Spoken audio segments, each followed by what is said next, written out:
We're joined today by Arn Anderson in his home in Charlotte, North Carolina. It's a pleasure to be here. You've been all over the world. You've wrestled in NWA, WCW, of course, right now, the World Wrestling Federation, Georgia Championship Wrestling, New Japan. You've done it all. And I definitely want to ask you, I guess our first question would be asking you how you got started in the wrestling business. Well, first of all, Rob, welcome to my home. Thank you. Glad you're here. It's always a pleasure to give fans a little knowledge of the person behind Arn Anderson, and thank you for the opportunity. Thank you. So back to the question. You got hooked up with Junkyard Dog, I believe, sort of to get into the business, or something? There's a story that goes there. We should probably back up a little bit from there. I actually started going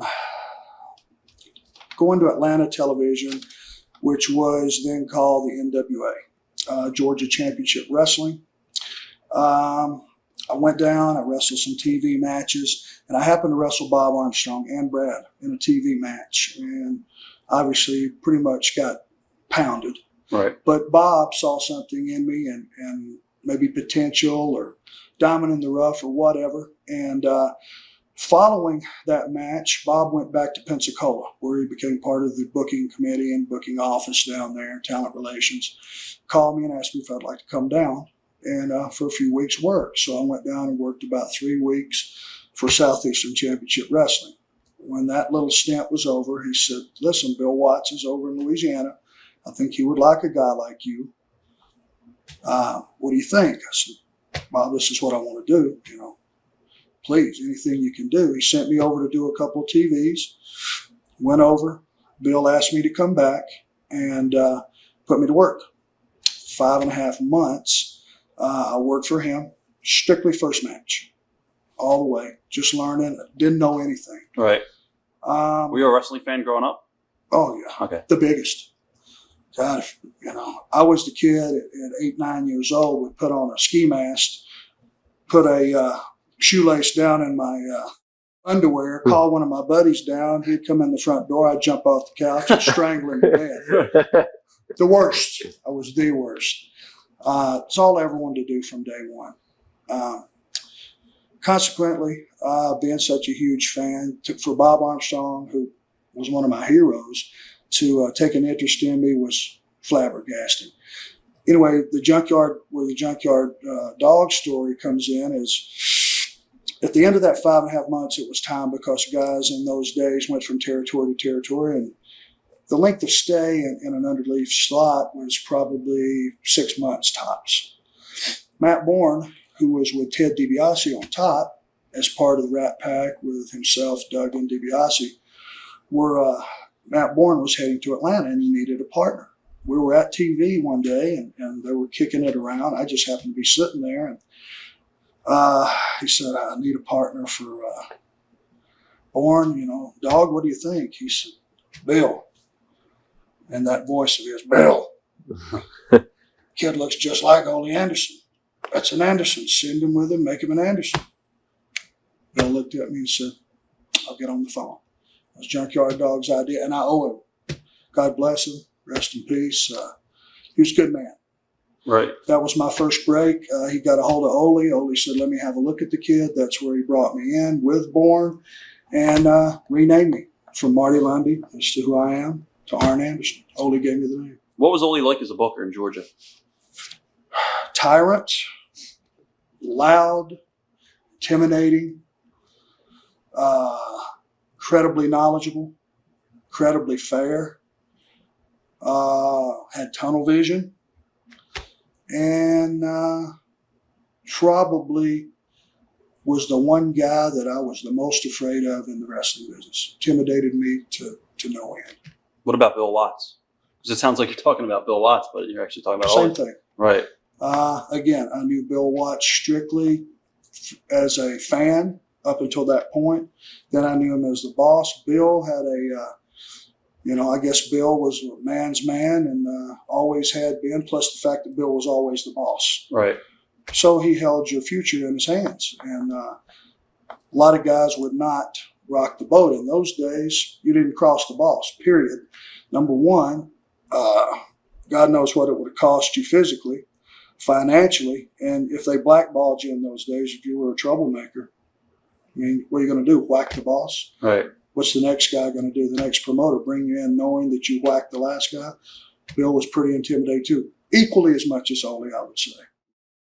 Now in Georgia, you teamed up with Ole and Tommy Rich. I think you worked some matches with the Road Warriors, right? Yep. What were they like? Actually, the first, after Bourne and I split up, he pretty much went his way. I went my way. Ole really couldn't figure out. That's where the tunnel vision comes in. We were brought in to be in the tag slot. We were going to go for the national tag titles, which were the big belts in the territory, Ole's territory at that time. About a week or two before that, some things happened. Bourne was let go.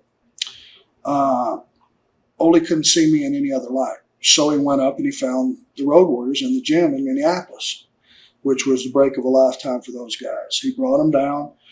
They were big, incredibly strong, incredibly green, incredibly dangerous. And the first matches were, we had a 10-day tour. It was Barry Darsow, who was Man Mountain Darsow at that point, myself, and Joe Lightfoot, Indian, about this tall, great guy and tremendous wrestler. We wrestled the Road Warriors, and let me see who the partner was. I want to say Rick Rude. That's possible. We went around for 10 days, and they almost killed us. I mean, they were animals. Right. What can I say? Joe was a 600 bencher. I'm sure Hawk was right around 5. Intense as anybody I've ever seen. It was a tremendous learning experience because from that point on, no matter how bad it got in the ring, the rest of my career wasn't as bad as it was those 10 days. So you saw the money potential in the Road Warriors back when they first got into the business. Oh, they were incredible.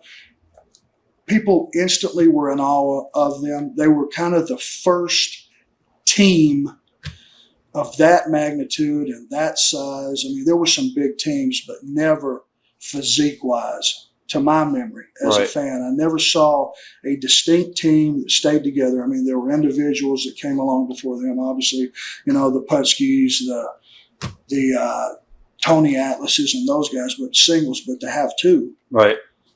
Oh, and you put Ellering with those guys, they were meant to be a cash cow. Right. And obviously they were. Who are some other guys that you worked with in Georgia that stand out in your mind? Several learning processes. Rich, of course, was the greatest babyface, I think, of his time. Incredible wrestler. Tommy could drink all night, wrestle all night, stay up all night, never go to the gym, ever. And he was always just right there. Boom, boom, boom. Larry Zbyszko at that time, I learned a tremendous amount from him. Sitting talking to him, knowledge. He was real and is real savvy as far as the business goes. Paul Orndorff gave me a quote in the gym that I lived by my entire career.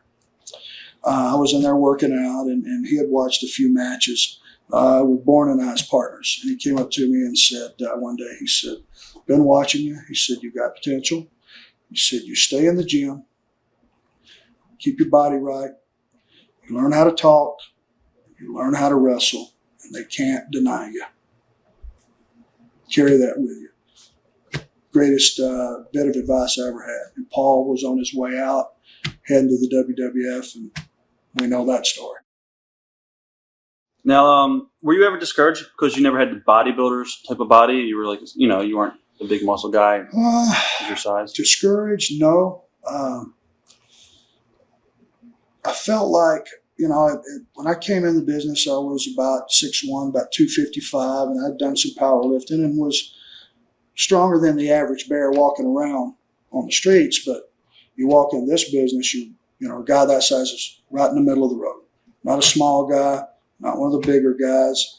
I felt I was big enough to hold my own with most guys. I was more concerned with learning the wrestling end of it, because I saw the success that a lot of guys had.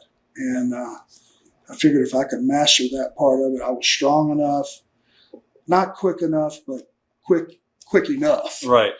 to overcome any shortcomings I might have. And the one thing that I knew I was a student of the business. I would, do everything I had to, watch every match I had to, and to improve.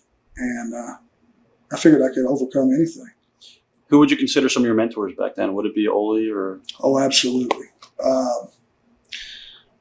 Bourne taught me a lot in the short time. I should probably back up. The first teacher I actually had, I wrestled Tim Horner every night. And Tim had been in the business at that point probably 3-4 years. Maybe not that long, a couple of years anyway. But he was already very good. Right. And he gave me a wrestling lesson every single night, 20 minutes every single night for 5 months. Because we basically wrestled each other 3/4 of that 5.5 months that I was there. That was probably the first mentor I had. Ted DiBiase, which was the most probably credible compliment that I could have, would come out and watch my matches. Main eventers in those days weren't seen before their match. Teddy would come to the curtain, watch my matches. Again, he took an interest in me. And there's a story that goes with that too on my way out. But I would say of that first 5.5 months, Ted DiBiase was the guy that was my mentor. And he gave me a piece of advice too on my way out. I said, Teddy, I can't thank you for helping me, every night. I don't know what to do to repay you. He let me travel with him.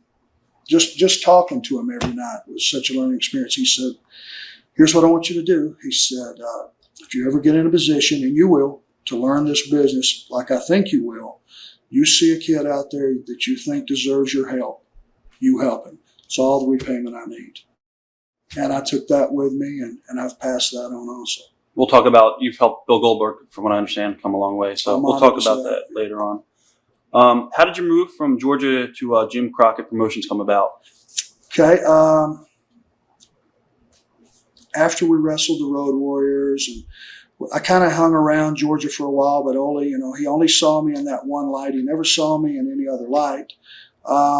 I don't know if that's good or bad, because if I'd have hung around there, who knows what the end result would have been. I went back.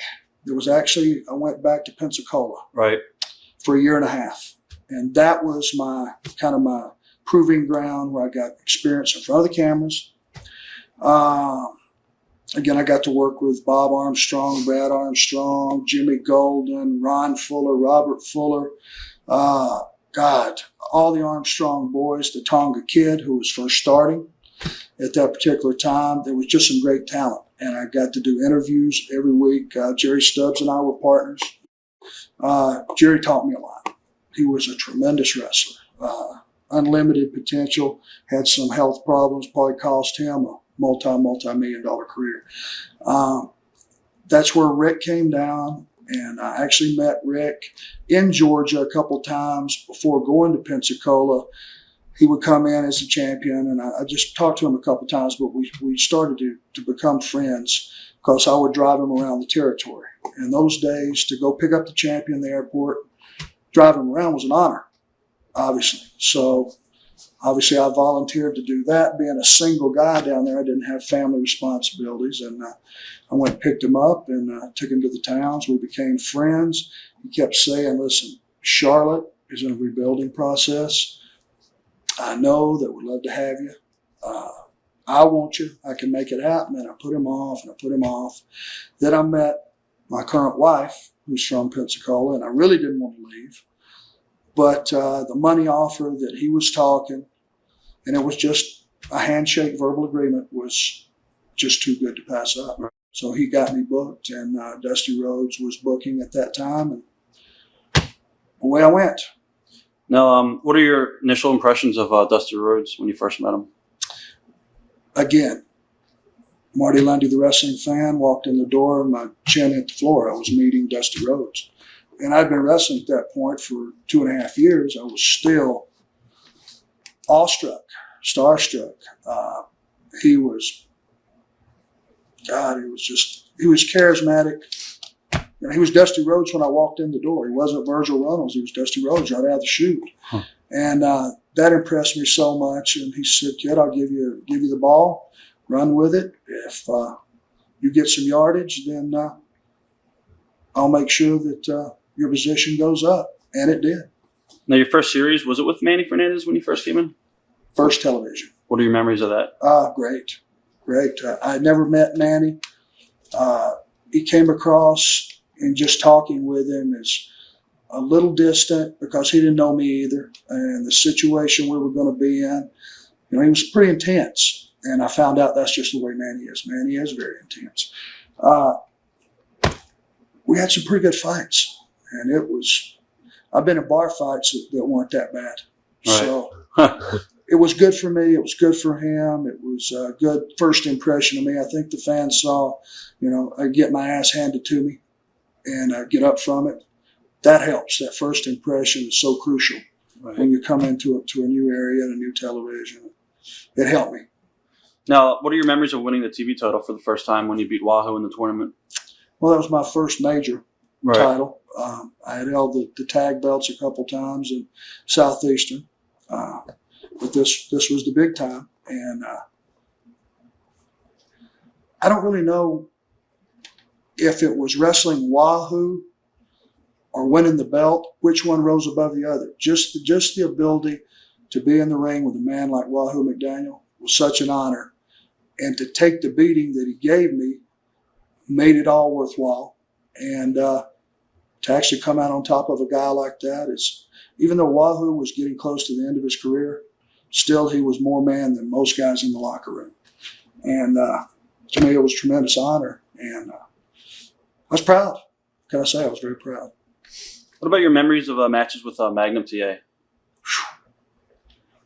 Probably one of the most intense, stiffest guys I've ever been in the ring with.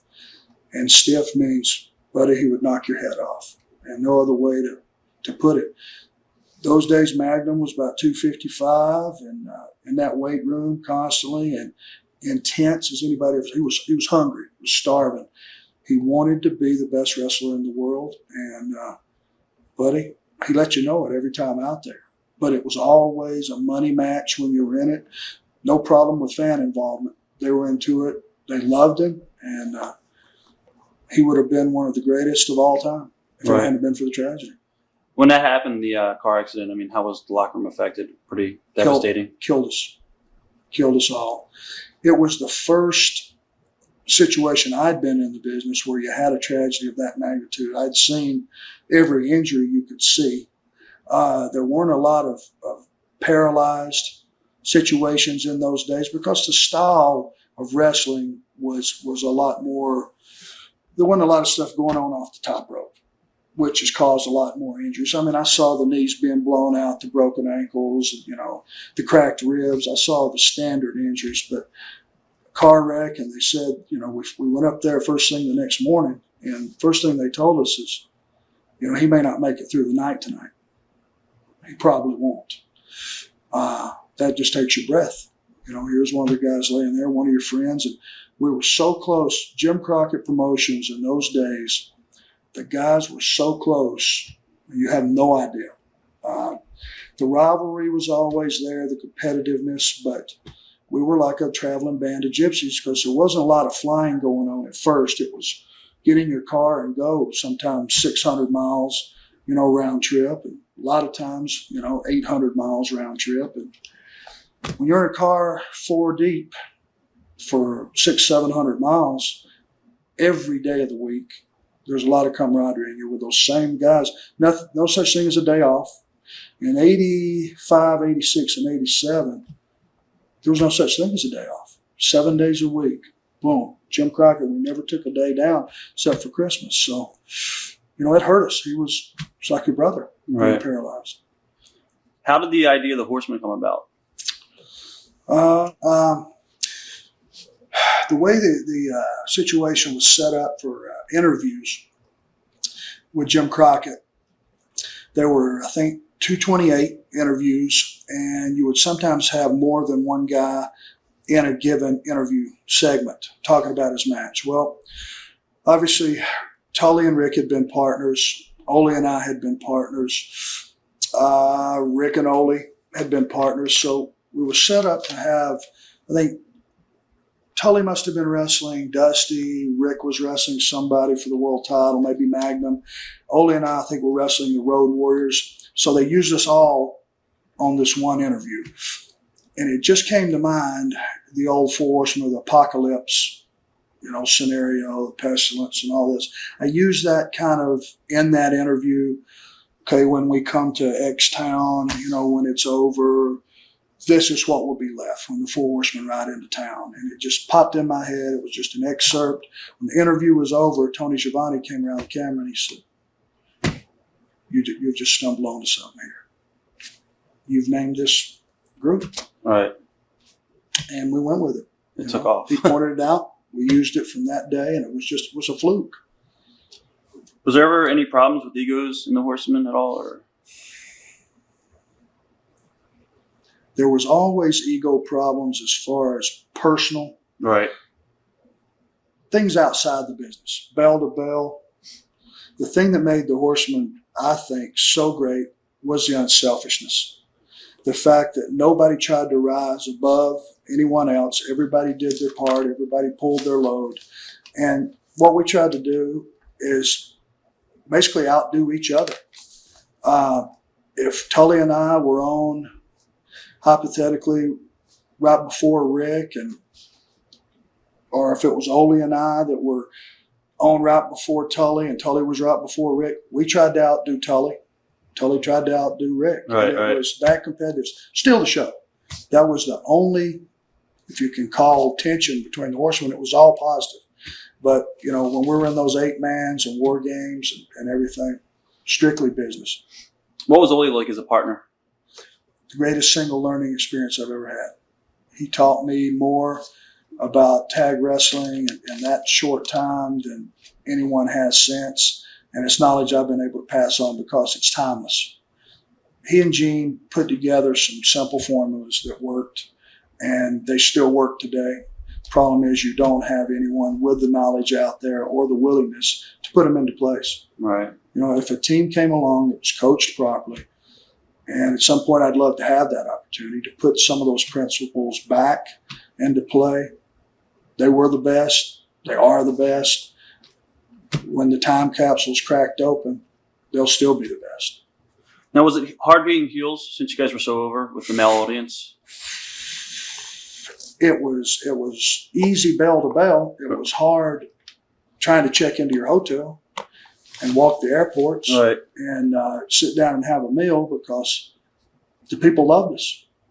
It was just that bad boy. It was the beginning of that bad boy era where they still loved the good guys, but it was starting to become that generation, late 80s, where everybody kind of liked a bit of a renegade. Right. And we were kind of the first group of guys that were that way, but it wasn't a low-class redneck type of deal. We tried to carry ourselves with class, and I think that was the appeal. What are your memories of your matches with Ron Garvin? I wished many times I had just found a building to jump off of. He liked to kill me. It was, I don't know what to say. It stands out. I mean, there's a few guys that stand out. I mean, there's Buzz Sawyer. I've been in fights with him that were just brutal. Ronnie Garvin is another one. Besides being just a great wrestler, Ronnie Garvin could stretch you with just his legs and just stand up over you, and he'd have you hooked with just his legs. His arms would be free. Slap you in the face, chop you till your chest bled. But he didn't mind standing there taking it either. So right. He's a guy I really respected and carried himself as a gentleman outside the ring. How about Dusty Rhodes?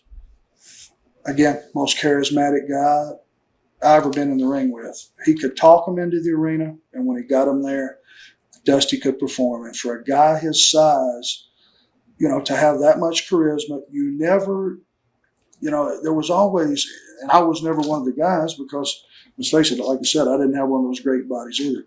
There was always the downside of Dusty's body and the fact that he wasn't in shape. In the bell ring, you never saw Dusty Rhodes' body.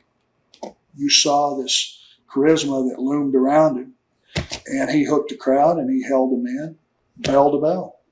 Somebody was saying, I forgot who it was, that Dusty liked to book himself to Tully because Tully made him look so good. So that's absolutely right. all right. Yeah. What about Nikita Koloff?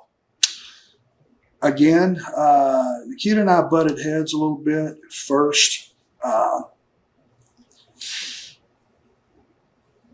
Nikita was smart. Let me just preface it by saying he was smart enough to know what he wanted from the business. He came in. He lived thrifty. He saved his money. He never missed towns. He worked hard, stayed in the gym. Guy had an incredible body. He had an incredible look. His intensity was up. And he got what he wanted out of the business, and he got out. And I respect that. He walked away instead of hobbling away like a lot of us have. He and I butted heads on some occasions because he didn't treat some of the underneath guys properly. And I had a problem with that. I think he's had a change in heart lately, but in that particular time, there was a couple of verbal instances where he would come on the plane late, the private plane, and there'd be someone sitting there, and he'd order an underneath guy to their seat or something, and that didn't gel with me. So we had some problems. Right. Along those lines. Were you ever disappointed that you didn't get to work with Rick in that era? No, because I was so tickled to death being his partner. Right. It opened so many doors for me, and I sat there and marveled up close, as a learning experience as his partner, and it was such a, well, let's just face it, it was a gift.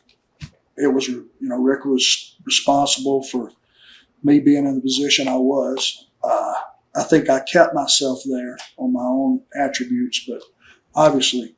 Right. One of the cameras just went off. Okay, we were talking about, what were we talking about just then? Flair. Oh, Flair. Okay. Disappointed not wrestling Flair. How about your series of matches with the Rock and Roll Express? You and Ollie had some great matches with them. Most fun I've ever had. It's the most fun. Ricky Morton was the most over guy at that particular time with strictly the girls that I've ever seen. And Robert too, but mostly Ricky. And you could move a crowd's emotion. You started pounding on Ricky, you would literally have people coming over the rail to get you. And that made a great scenario for a match. And it was great for the people, the fans.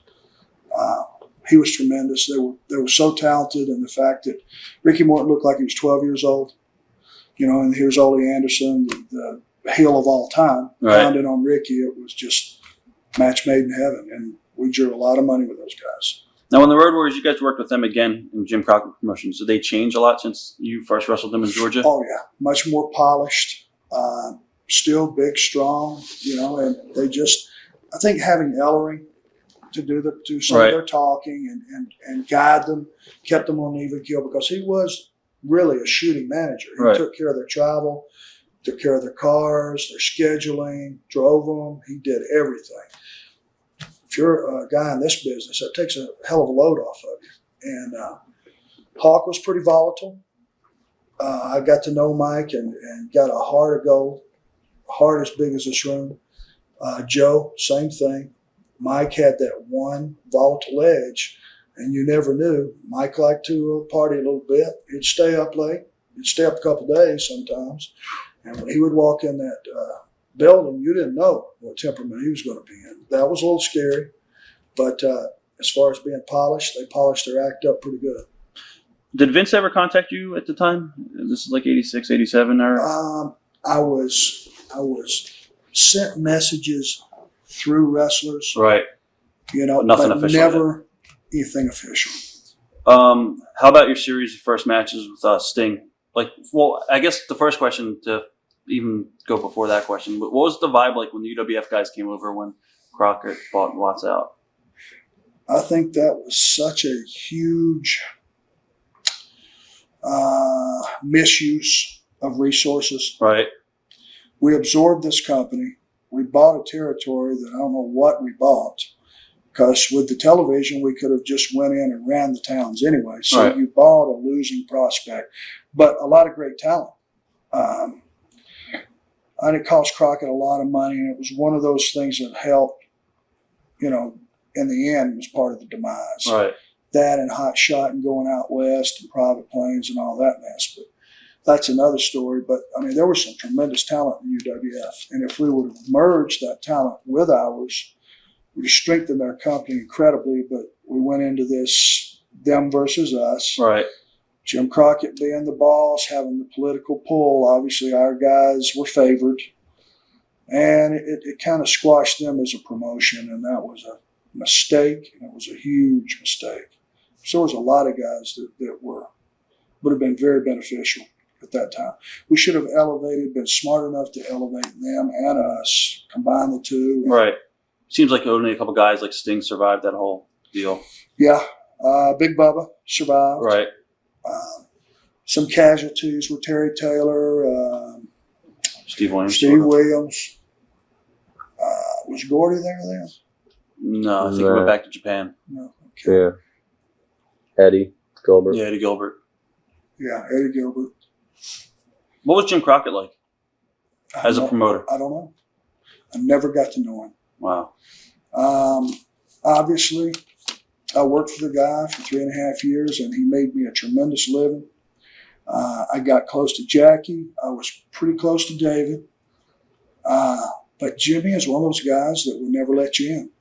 Never got to know him. Right.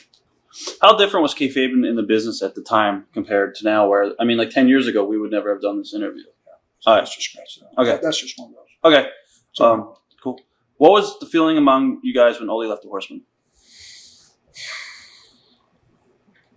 It was one of those things that you knew it was a point in time when things were going to change for the worse. Right. And you just knew it. There's nothing you could do about it. The snowball had started rolling down the mountain. It was too far ahead to stop it because he wanted to go home. He had only came back for a short time in his mind. We didn't know that, and this Horseman thing was so hot. You knew if you took any original player out, it would never be as good. Putting Luger in was a great. It was a great look for us, but Lex was big, green, and unknown. He had a fabulous look. Again, the girls loved it. It was great for the girls. But to replace him at that time, Ole Anderson. It was a step down. Luger went on to prove himself, and he got over. But at that point in time, nothing is ever as good as the original. The first group of Horsemen will always be special. The first NWO will always be special. There are just certain things that you can't rehash. The first Midnight Express, I think will always be special. Right. Lane and Eaton were nowhere as good as Condrey and Eaton. So I think it was a huge loss, and we all knew it. But que sera, sera. When Lex came in, what was his attitude like? He had a great attitude. He wanted to learn. He was willing to listen. Lex is Lex. Lex is pretty sharp, as far as business dealings. Right. And he's probably the best self-promoter I've ever met. Lex looks like $1 million today. He looked like $1 million the first day he walked in the door, and he has parlayed that look into being a very wealthy man. He can convince you in 5 minutes. He could sell a nun a jockstrap and make her think she got a good deal. Right. And that's just the way Lex is. He's a great self-promoter. My hat's off to him. Got nothing negative to say about it. He's great. Did any of the guys ever complain, about Dusty's booking at all? Like any of the guys in the locker room? Of course. Right. Here's the reality. If you're not wrestling the guy you want to wrestle, if you're not in the town, in those days sometimes we'd run 2 towns a night. If you're not in the town that you want to be, hypothetically, we lived here in Charlotte. They ran Albany, Georgia. They ran Charlotte, same night. If you're in Albany, Georgia, you were pissed. If you were in Charlotte, happy camper. it's a thankless, never-ending, pain-in-the-ass job being the booker. When things are great, you look like $1 million. When things are down, you're an idiot. So, right. What were the initial Bunkhouse Stampede matches like? fun, but brutal. It's real easy when you got 20 or 25 guys in the ring. You're always going to have 7 or 8 not paying attention. A lot of broke ankles came out of that, some blown out knees. Obviously, a lot of stitches. But I think it was, exciting for the fans. I mean, 25 guys in there, come as you are, do what you want. I think it was the first kind of mass deal like that of its time. Right. It was way before the Royal Rumble. So. Oh, yeah. What are your memories of your matches with Barry Windham? Barry Windham struck me as he's a phenomenon. Again, Barry would stay up all night. Barry would have a beautiful girl on his arm. He would stay up all night. He could go an hour, 90 minutes if he had to wrestling. Never went to the gym. And to be so big, he could do the strongman stuff, but he was as polished as Brad Armstrong. He was the all-around cowboy. And sweetheart of a guy. Here was Barry's deal. If Barry had $5,000 in his pocket and the keys to a Porsche sitting out back and a chick scheduled to meet him, he was set. That's as far as his ambition went. Right. Because Barry could have been the very best for as long as he wanted to be. He just, Barry would work a while, take some time off. Work a while, take some time off. This business, as you know, everything is momentum. Right. You're off TV for 6 months. You're out of mind. I don't care who you are. Right. And I think if he had one shortcoming, and I don't think it is, because as it turned out, Barry married a very wealthy girl, got a couple beautiful babies, beautiful girl, South Georgia. I think they own half of South Georgia, for God's sakes. It worked out for him. But wrestling Barry was a dream. Right. Now, did you prefer wrestling singles or tag teaming? Tag. Tag? Yeah. Okay. Yeah, for sure. What are your memories of the first Crockett Cup?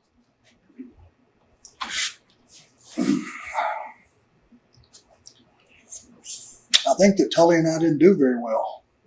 That was New Orleans. Yes. Yeah. Were we partners? I think Tully and I got put out by the Fantastics early. Yeah. Pretty sure. We didn't do very well at all. I thought it was a great concept, great promotion. Again, to go into a building that size, I thought was a mistake. We made a lot of hot shot mistakes in those days. I don't know what the rent on the Superdome was, but good Lord, it had to be huge. Right. If we did 20,000 people that night, it would have been much better to have went to the small building and filled it completely up, standing room only, maybe, other than have half the Superdome empty, and they had it halved off anyway. So that, you think about those things if you're a wrestler and you're in there and you look at the ambiance and you see all these empty seats. It adds to the atmosphere, and atmosphere is everything as a wrestler. If you've got 50 people sitting there not making a sound, those bumps hurt, and they hurt 10 times as bad. Take that same bump with 15,000 people screaming and that place rumbling, you don't feel a thing. So that's just kind of things you remember. Right. Now, you worked the first War Games. You were the first guy in the cage. Mm-hmm. I think that was Florida, I believe. What was that like? Omni. Oh, yeah, the first one was it? I think, again, that was the first War Games, and I think it was the best. I don't know why. I guess it was just, it stands out as being the first, and it was one of the most violent. Starting that thing, you were in there for about 33 to 35 minutes. Right. And it was, there wasn't a wrestling hold for 35 minutes, and I wasn't a big cardio guy. I mean, Rick was pounding that Stairmaster. I didn't. I was in ring shape, thank God, but it was one of the most draining, because it was just getting banged and bumped around, and there was never a point that you could rest. And everybody was bleeding. I I think it stands out as probably, in my mind, the best War Games. That one and the one we had in Jacksonville, which involved the Dangerous Alliance. I don't know if you saw that. Yeah, one. yeah. Those two stand out. But the first one will always be special because, again, it was the concept. Were there ever any plans, I guess, around this time to break up the Horsemen? No. No. No. No, eventually Lex turned in the Bunkhouse Stampede, I think, when he threw JJ over the top rope. That was the first step of it. And then actually it was Windham Right, Windham that took his switched. place. Luger made a selfish deal. We had it designed to let JJ win. Luger was supposed to just jump over if he managed to be the last guy. And Right. we just said, eliminate yourself. Let's give this one to JJ. It was just a thank you for JJ being a hell of a manager and a hell of a guy. Luger double-crossed us, threw JJ out. We made a decision that day that, we're like a synchronized unit, all gears working in unison. One of them flies off on its own. We pull it. Right. We pulled it. We made the deal with Windham, and that was, from a purely wrestling standpoint, was a great move. That was the best wrestling horse. That was the best working wrestling tandem of all. Definitely. Now, what are your memories of wrestling Luger nightly? Big, strong, in shape.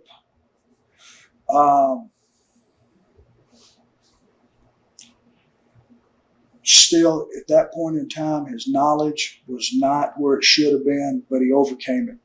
Luger is one of those guys that's stronger than he looks, if you can believe it. If you've been in that gym with him, I mean, he's an animal in that gym, and he just overcame a lot of things with just sheer power. The one thing, and he kept himself in incredible cardio shape. You couldn't blow him up. You couldn't muscle him around. You could outmaneuver him for a while. But a guy that's that big and strong and finally just wear you down. How close were you guys all outside the ring? You, Tully, Flair, and tight? The interview went like this. We train together. We go to the gym together. We eat together. We party together. The only thing we don't do is share a room. That's the only time we're apart, and that's the absolute truth. Tully and Rick and I were as close as any three human beings could be. That 5, 6 hours or 7 hours at night that we're asleep is the only time we're apart. If we were out for 20 days, that's it. We were together around the clock. Do you still keep contact with Tully at all? Or? No, it's a funny thing. I saw him in Applebee's about a week ago. It was just a fluke thing. I had the family, and we were going to eat somewhere else, and there was a long wait. We went across the street and to Applebee's, which we never go. It was a fluke thing, and I went and put our name up at the podium, turned around, there he was. Right. So we had a nice conversation. It was unique, and we haven't kept in touch. We had some disagreements, differences in philosophy, and we had a good talk, and I think we probably will be talking in the future.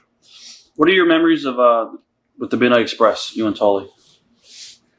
You started the angle with them, and then eventually you guys left. Well, Bobby Eaton and I were like two brothers. We were as close as Rick and I were close.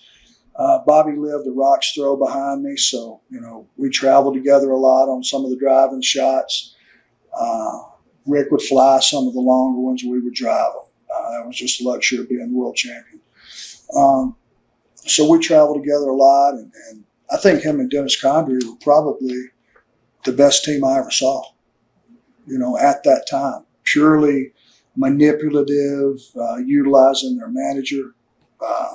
Cornette was right there. I mean, they were great. And they were classic matches. We didn't get to wrestle them, obviously, as long as we should have, because that was right about the time we left. Now, I guess, how did your negotiations come about with Vince?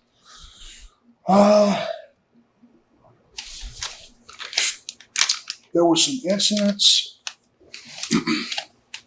Let's see.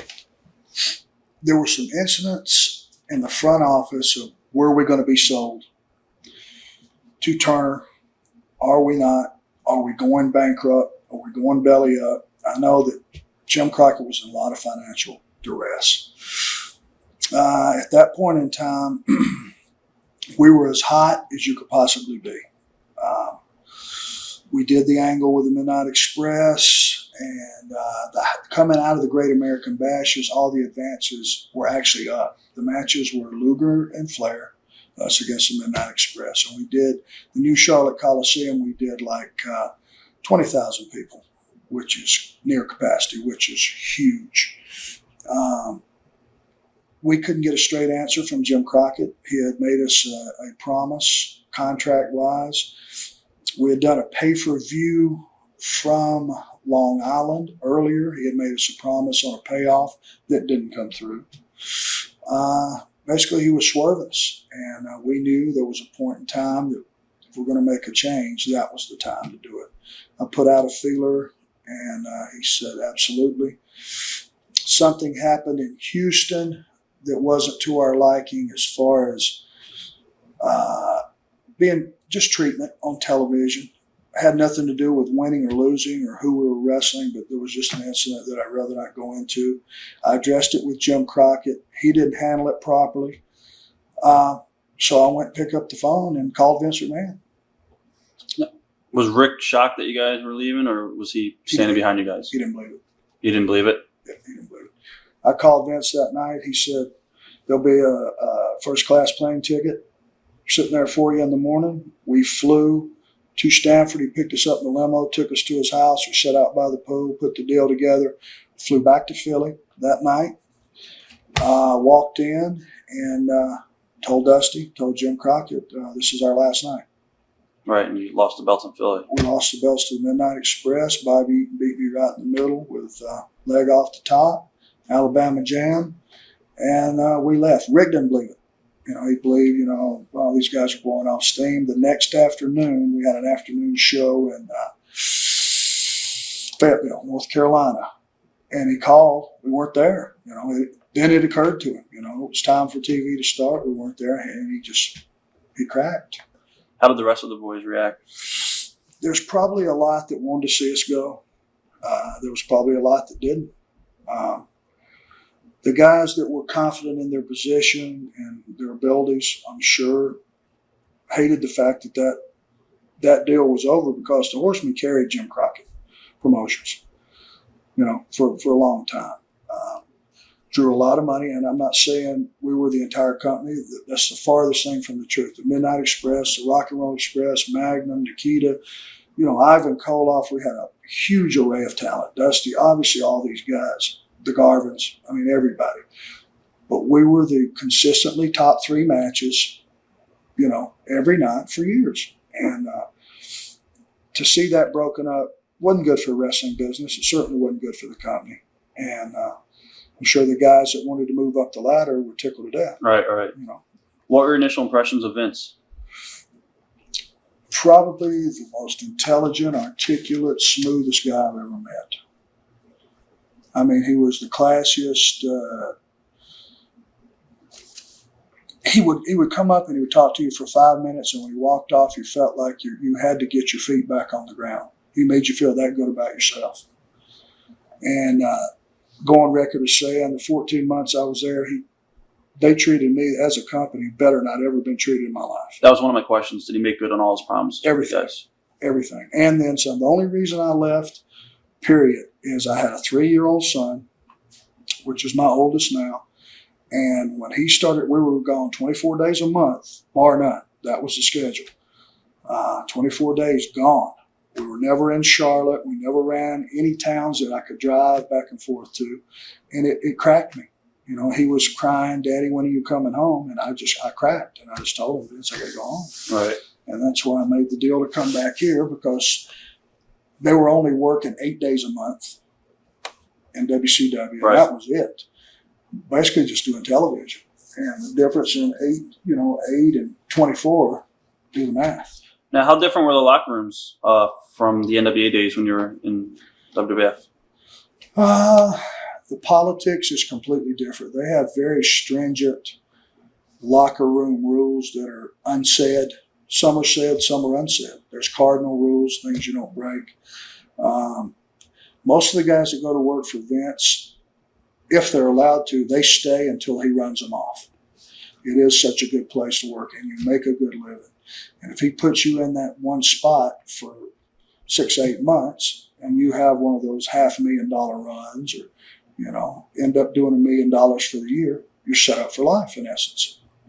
I know a lot of guys, that had a run with Hogan that have saved $500,000 in 6 months. That's big money. Right. That's huge money. So the guys there always were very protective of their slot. The politics was such that they tried to keep any shady stuff out of their locker room. They didn't want locker room lawyers, as we call them, walking around, Right. Knocking the company, taking the guys down, because the grind was so bad. And as far as working so many days, that dressing room had to be your sanctuary. It had to be a place that you could take a breath and relax. Everything needed to be positive. And that's kind of the way the guys police themselves up there, and they keep it that way. WCW, the crowds were so bad, and everyone was down, and this guy was jealous of what this guy was making, and da-da-da-da. It was a different environment. How did you and Tully get paired with Bobby? Because you guys were great talkers. Did you feel you guys needed a manager? Or? No, but the beauty of it was, at that time, we were scared to death that Vince was going to do what he did with a lot of guys, or most guys, change their character. Right. But he didn't. Gave us a different name, obviously, but didn't change our look. And when he put Bobby with us, the only guys Bobby were managing at that time was Haku and the Giant. And those were, the Giant was the Giant, for God's sakes, and Haku was the top guy. It elevated us. It gave us immediate recognition and acceptance with the WWF crowd. So it was a very positive thing. Did we need him to do the talking? Obviously not. Right. But Bobby Heenan was Bobby Heenan. Right. What was Hulk Hogan like in the locker room at the time? All business. Hulk was all business. I never saw the what's the word I'm looking for? I never saw Terry Bollea. I always saw Hulk Hogan. He had his own locker room. He stayed there. When he came out, it was time for business. When he went back in his locker room, that was the end of it. I never saw him in a different light other than that. He was always a gentleman. He always said hello, always shook your hand. He just didn't get to know you personally, because he had, again, him as a champion. Imagine if my schedule was what it was, how many days off did he have? He was doing personal appearances. He's on Leno. He's on Letterman. He's doing all these different things. Well, those all had to come on a day off. So he probably didn't have a day off for God knows when. All right. Now, your first series of matches over there with the Rockers, did you see potential in Shawn Michaels at the time? Both of them. Performance-wise, they were the best team we ever wrestled. Yeah, great matches on Saturday Night's Main Event and stuff. Oh, God, they were so good. They were better than the Rock and Roll Express from a work rate level. These other guys were so over. Ricky and Robert were so over at that particular time. It's the same scenario but different, because Shawn Michaels could do anything. Good Lord. Jannetty was great, but Shawn Michaels is that unique guy that comes along every so often. And he could do it all. And they trusted us that, we weren't going to kill them. We weren't going to drop them on their head, try to cripple them. And we had some incredible matches with those guys. How about Demolition? Barry Darsow is one of the best friends I have on this planet. Smash. And to be able to go up there, and they were their version of the Road Warriors, and big, solid. Tully had a reputation going up there. And guys were a little leery of him, so they whacked Tully around pretty much. But Demolition was a piece of cake for me too. I loved wrestling those guys. Were the demands less on ring work in the WWF, or was it more showmanship? Did you guys still work as hard as you did in NWA, or? Yeah, harder. Right. The ring was harder. A lot of times we would do 30-minute. We would go 30 minutes through the time limit. I think when you were at a level like we were, which was upper middle, we weren't on top. you had to perform. I mean, it was like Bret Hart and Kurt Hennig, and you had all these guys that were above you and below you that were tremendous performers. If you didn't do something to stand out, you weren't going to be there very long. Right. And we knew that. So, I mean, you would go out and do your best with the bushwhackers, but that's what it was. There were guys that were there because Vince loved them and they were entertaining and the kids liked them, and that was it. But business being business, you got out there with the Rockers, you gave them 25 minutes of ball-busting, incredible match. Right. I think that's what helped us make, an impression up there with it. Was there ever talk of Vince trying to break you and Tully up as a team, or no? No. Not that I ever heard of. Okay. Can you compare working to a big show in the WWF compared to working for a major show with Jim Crockett? What were the differences?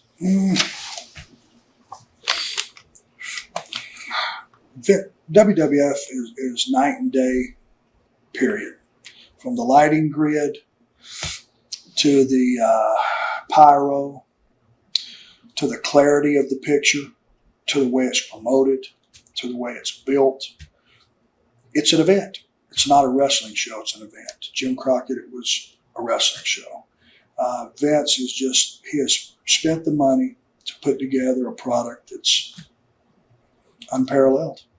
That's all I can tell you. And the production qualities and the organization, that's it. What are your memories of your first matches with Strikeforce at WrestleMania? We only wrestled them one time. That's it. The one time at the show. And again, performance quality, who's better than Tito Santana and Rick Martel? Right.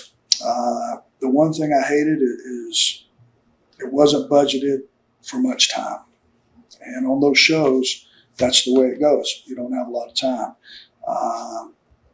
It was real short. I think the quality of the quantity was good, but it was a one-time gig and we never wrestled them again. Right. That kind of disappointed me because Could have some good matches. would have loved it. How was it dealing with the exposure in the WWF at the time compared to the NWA?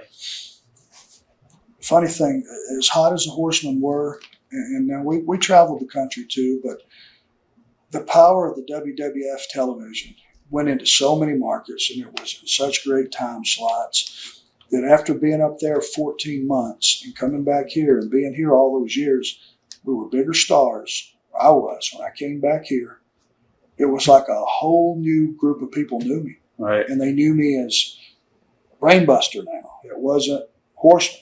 They knew both, but the strength of his TV at that time through syndication was just so much stronger. We relied mostly on cable. Few syndicated markets. I think he was syndicated in 300 markets or something at that time. And you guys also worked a lot with the Hart Foundation. Yeah. Bret and Jim. Again, Bret Hart, consummate wrestler, animal. As far as animal goes, an animal. He just another 550-pound bencher, strong as he could be. It's like running into a fire hydrant. Not as polished as Bret, but oil and water. But that's what made him a good team. Right. What was Ultimate Warrior like at the time? Never got to know him. No. Kept to himself, very quiet, very intense, incredible physique, obviously.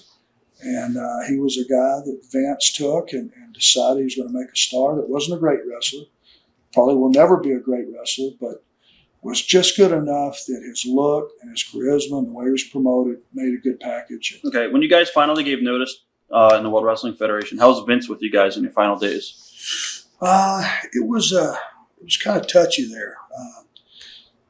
The reason we gave notice was, number one, he had gave us X amount of dollars that we had made the year before, and he said, "I'm going to make more than that. It's no problem." But he didn't quote us, "Okay, you'll make this." He just said, "I guarantee you'll make more than you made last year." Well, at this point in time, we were 6 months into the fiscal year. We were $50,000 behind that. So this was before I had completely just cracked up and was going to leave one way or the other. So we just said, "Listen, here's what you told us. Here's where we are financially. Either catch us up or let us go." He said, "Well, let me think about this." And he was sitting there putting on his shoes to go work out. Well, he didn't go to the gym. And for Vince not to go to the gym, let us know that it meant something to him. Because every day at TV, he would get his business dealings done. Then in the afternoon, he'd go work out. So he stayed there, and he said, "Let me talk to you. Let me talk to you at the next TV." And at that point in time, we did TV, I believe, every 2 or 3 weeks. Right. He thought about it. He came in. He said, "I've thought about this, guys. If you want to go, I'll give you a release. Just give me a 90-day notice." So we said, fine. We'd already put the deal together with WCW anyway. So he was good about it. We started working our 90-day notice. He didn't mistreat us. We were on the Saturday Night Main Event, which I think we talked about, those matches with the Rockers, which was a privilege and a hell of a payoff at that point in time. Because you got paid from NBC and you got paid from Vince. It was a double payoff. So normally he would have took us off that because we're leaving, but he let us stay on there. And actually my money went up. It was incredible. Usually in those days when you're on your way out, your money went down. My money went up. And I think Vince is so smart. He was letting me know, you're making a mistake by leaving here. You know, look what it could be. Right. Because it almost doubled.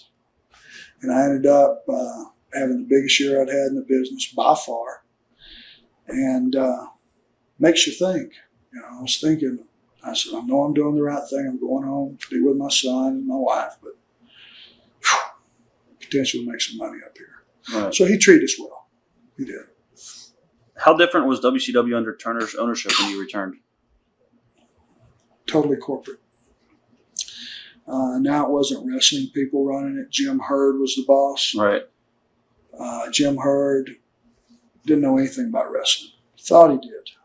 Thought he had a concept. He was just a fan that thought that he could run a wrestling company. And he was just a casual fan. He didn't know the inner workings. And I firmly believe this, to be on We were just talking about how different WCW was with Ted Turner. Jim Herd. Oh, yeah, you were talking about Jim Herd. Oh, okay. I think you can be a suit from IBM or anywhere else and come in and do the business dealings. But to be able to assess hypothetically what a wrestler's worth, where he should be used, you got to have a background in wrestling. I'm sorry, to be the hands-on guy, not the business guy, the money guy. And you have to, as the money guy, you have to have someone advise you. You know, because you can't look at a guy because he's got a tremendous physique and say, this guy's worth this much. You've got to know his background, what his drawing potential is. Is he a good businessman? Is he reliable? Is he durable? Is he going to be able to work 200 days a year for you, and beat his body up and still be at work? Jim Herd couldn't assess that. He wasn't qualified. So the company never took a step forward under his leadership. What was the locker room like? Was it different from when you returned? It was the inmates running the asylum. Still is today, sort of. Never before like it was then. Right. The guys did what they want to. There was a core of guys.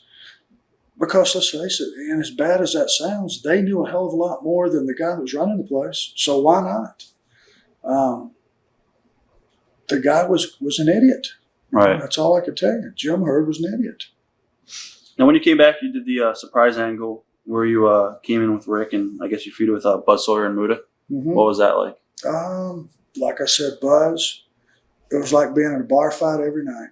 And I don't know if Buzz didn't like me, if Buzz didn't like anybody, but he was just especially mean and especially tough. And Buzz was badass. He was one of those real badasses of the era.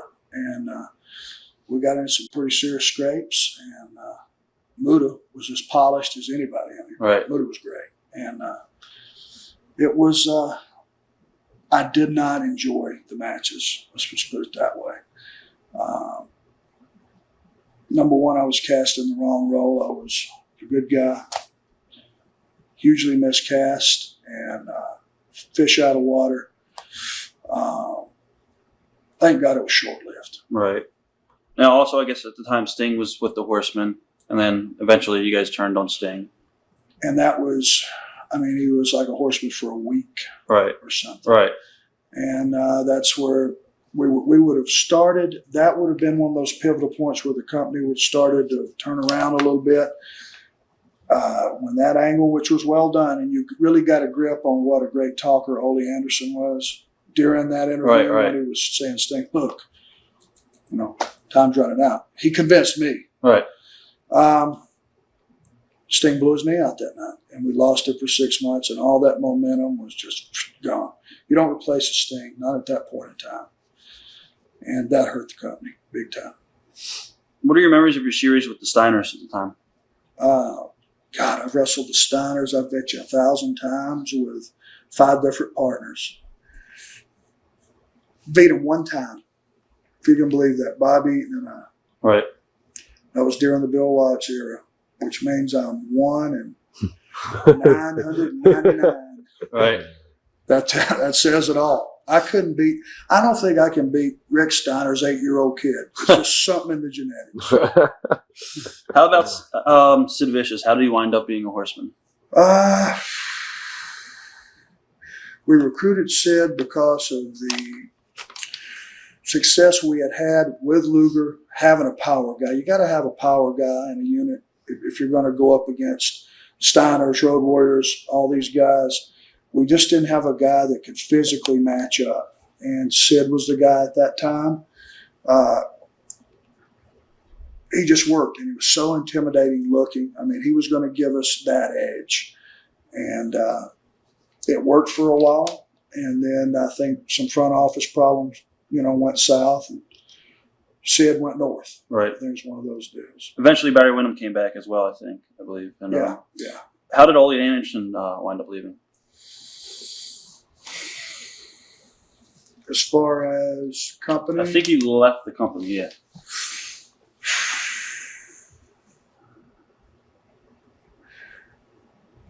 Now, was this when he was in the front office? Yeah. That we're looking at? Yeah. I want to say they brought Ole back, which was right prior to Bischoff. Right. And they weren't paying him much. I mean, really weren't paying. I mean, it was something ridiculous they were paying him. And the worm had started to turn, and the business had started to change, and Ole's views were kind of viewed as old school and dinosaur, and he was starting to clash with some of the younger guys, and I think it was just, hey, for this kind of money, who needs it? Right. And I think he just took a walk. Now, you and Barry also had some great matches with Ron Simmons and Butch Reed when they were called Doom, managed by Woman. Yeah. What are your memories of those matches? Another great team. Butch was hilarious out of the ring. One of those personalities, he just kept you laughing. He reminds me of the Cat now, right. WCW. I mean, he's just a guy you want to be around. He just keeps you laughing. But Butch Reed's a badass. He's street smart, badass. Ron Simmons is in a league of his own. Ron Simmons is a Steiner. Anybody that knows him will tell you that. Funny story, the Steiners used to go around the old days in the locker room playing with guys. They'd tape them up, tape them to the ceiling, tape them to a chair. They did what they wanted to, and it was just, it was playing. But that was their way of entertaining themselves for downtime in the dressing room. And I looked at Ron one day and I said, Ron, why don't they tape you up and all that? He just looked at me and went, and I said, there's the answer. And I think he had everybody convinced. He is the most explosive guy, and I'm talking about whip on a power slam on the way over, you're gone. It's just incredible the strength he has. And Ron doesn't go to the gym. Keep this in mind. Ron was a 600-pound bencher, and when in the late 80s, early 90s, he might have went to the gym 4 days a month and could do a 500 bench any day of the week. It's uncanny. He's a genetic freak. But they were a polished team. Teddy Long being with those guys was a great addition. Teddy Long was a great talker, I thought. And put him with those guys, they made a pretty good tandem. Of course, Woman's a lot better to look at. Right. We all appreciated that. Right. What are your memories of your matches with Bobby Eaton? He's like Brad Armstrong. You don't know how good he is. You can look at Bobby from afar, and say, well, that guy's pretty good. You don't realize how good he is till you're in there with him. He's so smooth. Bobby Eaton's hands are about twice the size of mine, and he can light you up. You know, Bobby, again, is not a muscle guy or anything. He's just a well-polished, smart in the ring, a lot smarter in the ring than he is out of the ring. Trust me. Just a great wrestler. And, again, that was a learning experience. How different was the locker room when Rick left? Again, there's a lot of guys wanted to see him go so they could elevate themselves. Anyone that was in tune to the wrestling business knew that the balance of power went to Vince at that point. You don't replace Ric Flair. Right. It's an impossibility. Our champion, however many times it was at that point, just went to the enemy. So he had both champions. Right. It's hard to play a chess game when the other guy's got two queens. How did you react personally when you heard Rick was going to go? I wanted him to go when we went. And Rick had talked about going with us. That was part of the deal because we'd had some blow-ups with Crockett, and we went in and had some meetings, and it was the final straw with us. And we were talking, well, we'll just all go. If we all would have went, we would all still be there. Right. It would have been amazing. Can you imagine what Vince McMahon would have done with the Four Horsemen? Amazing. And I came up with the name, so in essence, it was mine. It wasn't like Crockett had it trademarked. We could have took it with us if Vince would have wanted it. Can you imagine what he would have done with that? Would have been huge. Oh, well, that's that being right underneath Hulk Hogan, wrestling for the main event. Or my God, Rick wrestling Hogan, and then us right underneath there. I mean, God, it would have been incredible. But he didn't go. He should have went. And then when he went, I was glad to see him go because I knew Vince McMahon would treat him with the same class that Rick had treated the business. But I knew it was also too late. It was a couple of years too late. He should have went earlier. How did you wind up with the Dangerous Alliance? And what was your relationship with Paul Heyman? Outside the ring. I like Paul Lee. Paul Lee was a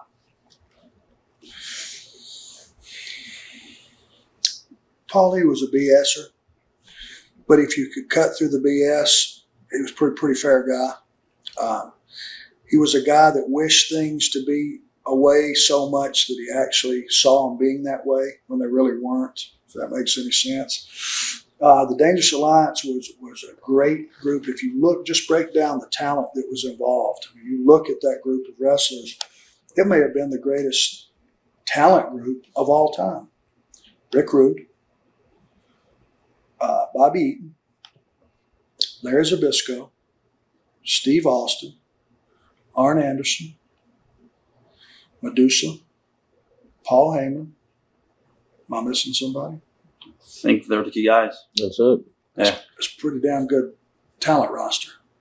And these were guys that were still in their prime, still working, working order, no bad injuries at that point.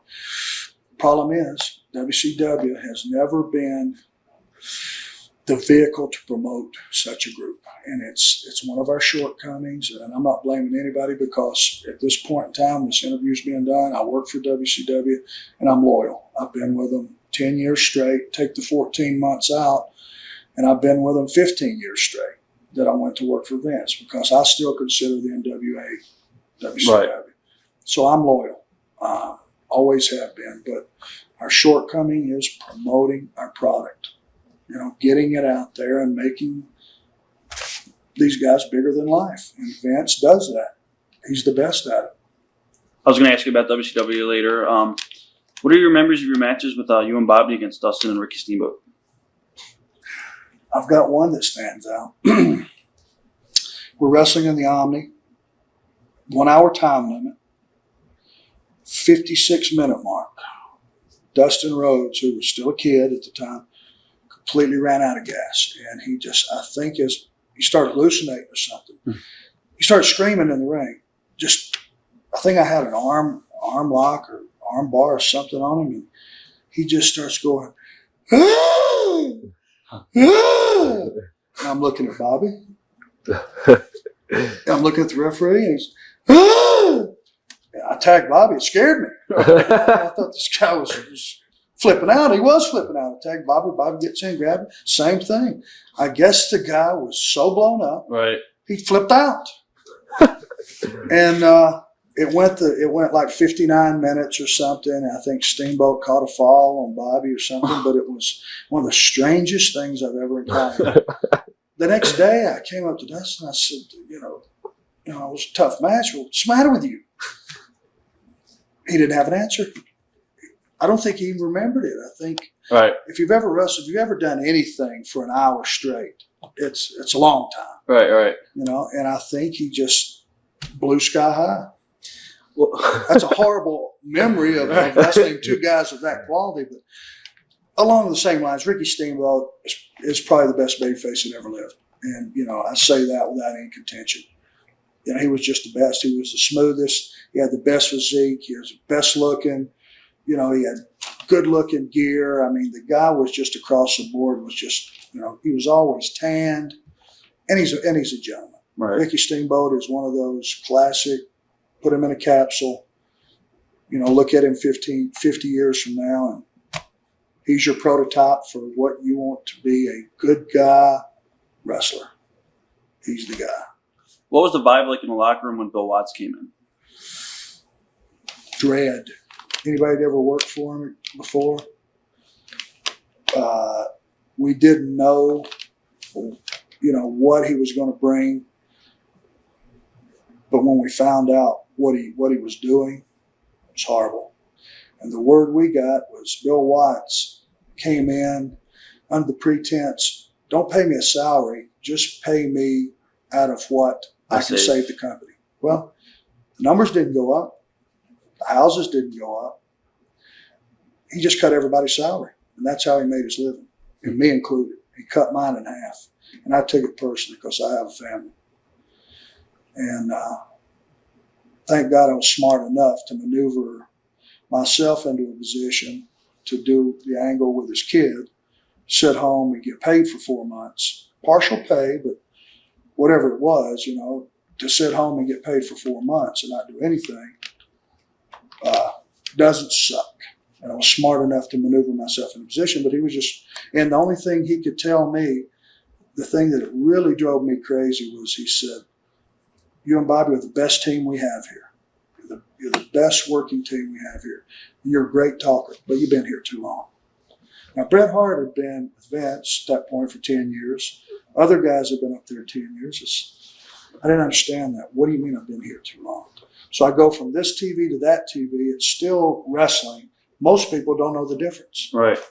So you're going to let your two best performers, in your words that you're saying, go to the competitor because we've been here too long. I never understood that. I never will understand. He was just cleaning house. He knew if he took our salaries and we went away, he wasn't going to replace us with anybody. He was just putting money in his pocket. He was wrong, and it was a lousy deal. Were all the boys pretty upset about Eric Watts' push at the time? Oh, God. Yeah. Well, it was worse than Dustin Rhodes because Dustin Rhodes, At least Dustin had talent. yeah, Right. exactly. He was talented, and he was humble, and Dustin was a tremendous performer. Eric wasn't, Right. and isn't. It's no reflection on Eric. Eric was just, you know, he was put in a position by his dad, but, you know, who wouldn't have taken it? How did you wind up working for Smoky Mountain Wrestling for the one show? Again, I was on hiatus. They really didn't know what to do with me. It was kind of between. This was during that period that I was off. Right. It was a 4-month period. Well, actually, it was a 6-month period. I think I got hurt wrestling Eric. We did the parking lot angle, and that was in like October. So I was off November and December, the last 2 months of my contract. Then I was off 6 months. So during that hiatus, Gary Juster booked me, Smoky Mountain. I was due to start back 1st of May, I think, with WCW. So he just booked me out for a shot over there. We went over. That was a lot of fun. Jim Cornette treated me well. Smoky Mountain treated me well. And I had a lot of fun. I worked like 3 shows for him. Now, when Rick finally came back to WCW, did you expect him to reform the Horsemen immediately, or No. no? Just And I really didn't want to. Like I said, each time you try to reform that deal, it just got more watered down and watered down and watered down. And if it wasn't going to get the push by the company, why do it?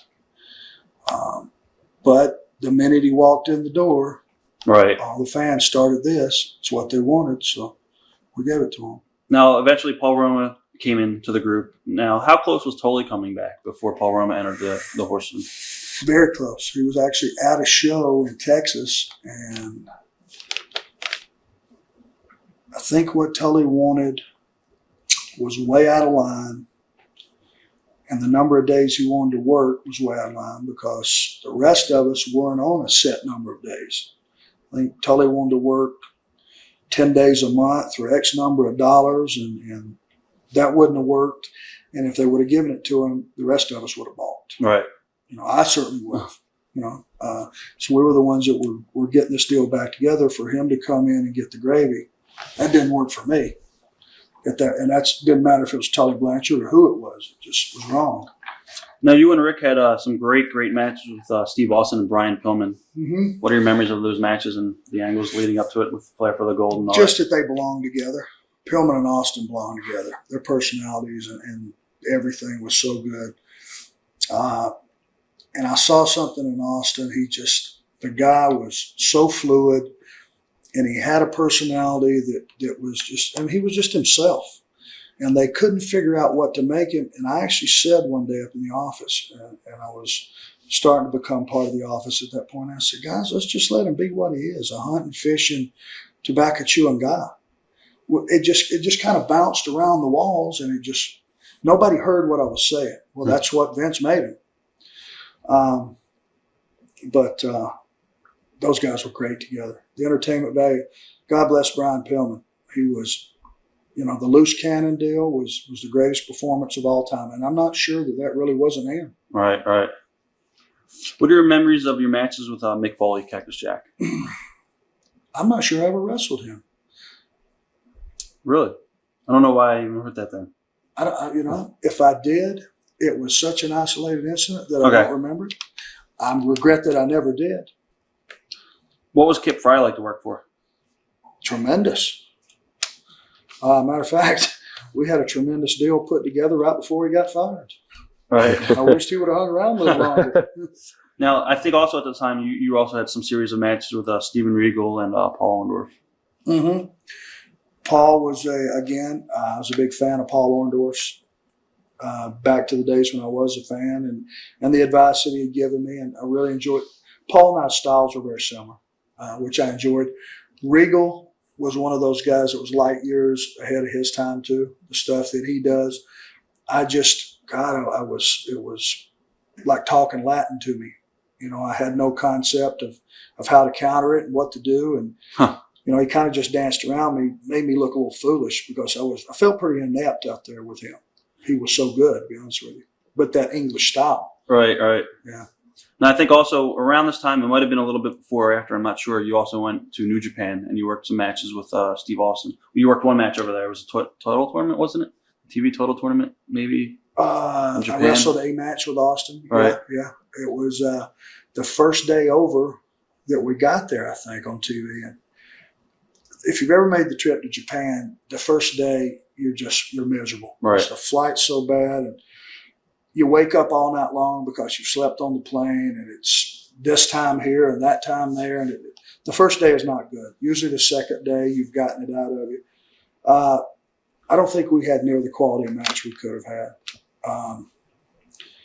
It was, if I remember it right, he was a little sluggish. I was real sluggish, and the quality wasn't there. All right.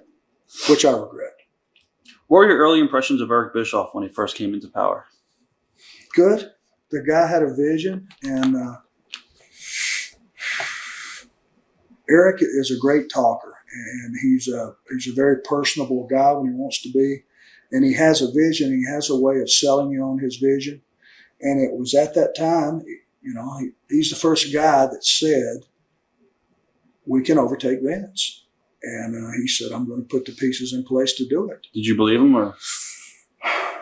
No, to be honest with you. But I was happy with the concept because everyone up until that time was so busy saying what was wrong with us as individuals, as wrestlers. We've been here too long. We need this instead of this. We need new character. No one had ever said, hey, let's go after the other guy. Let's take you guys. I'm going to put my confidence in you guys, and let's go after the other guy. It's the first time anyone had said that. That was a new, refreshing thought, a new concept for me, and I liked it. Now, when Hulk Hogan came in, was the locker room any different? I mean, were people like, oh no, Hogan's in the locker room now? Again, guys that were knowledgeable of the business, that knew who and what he was and what he meant.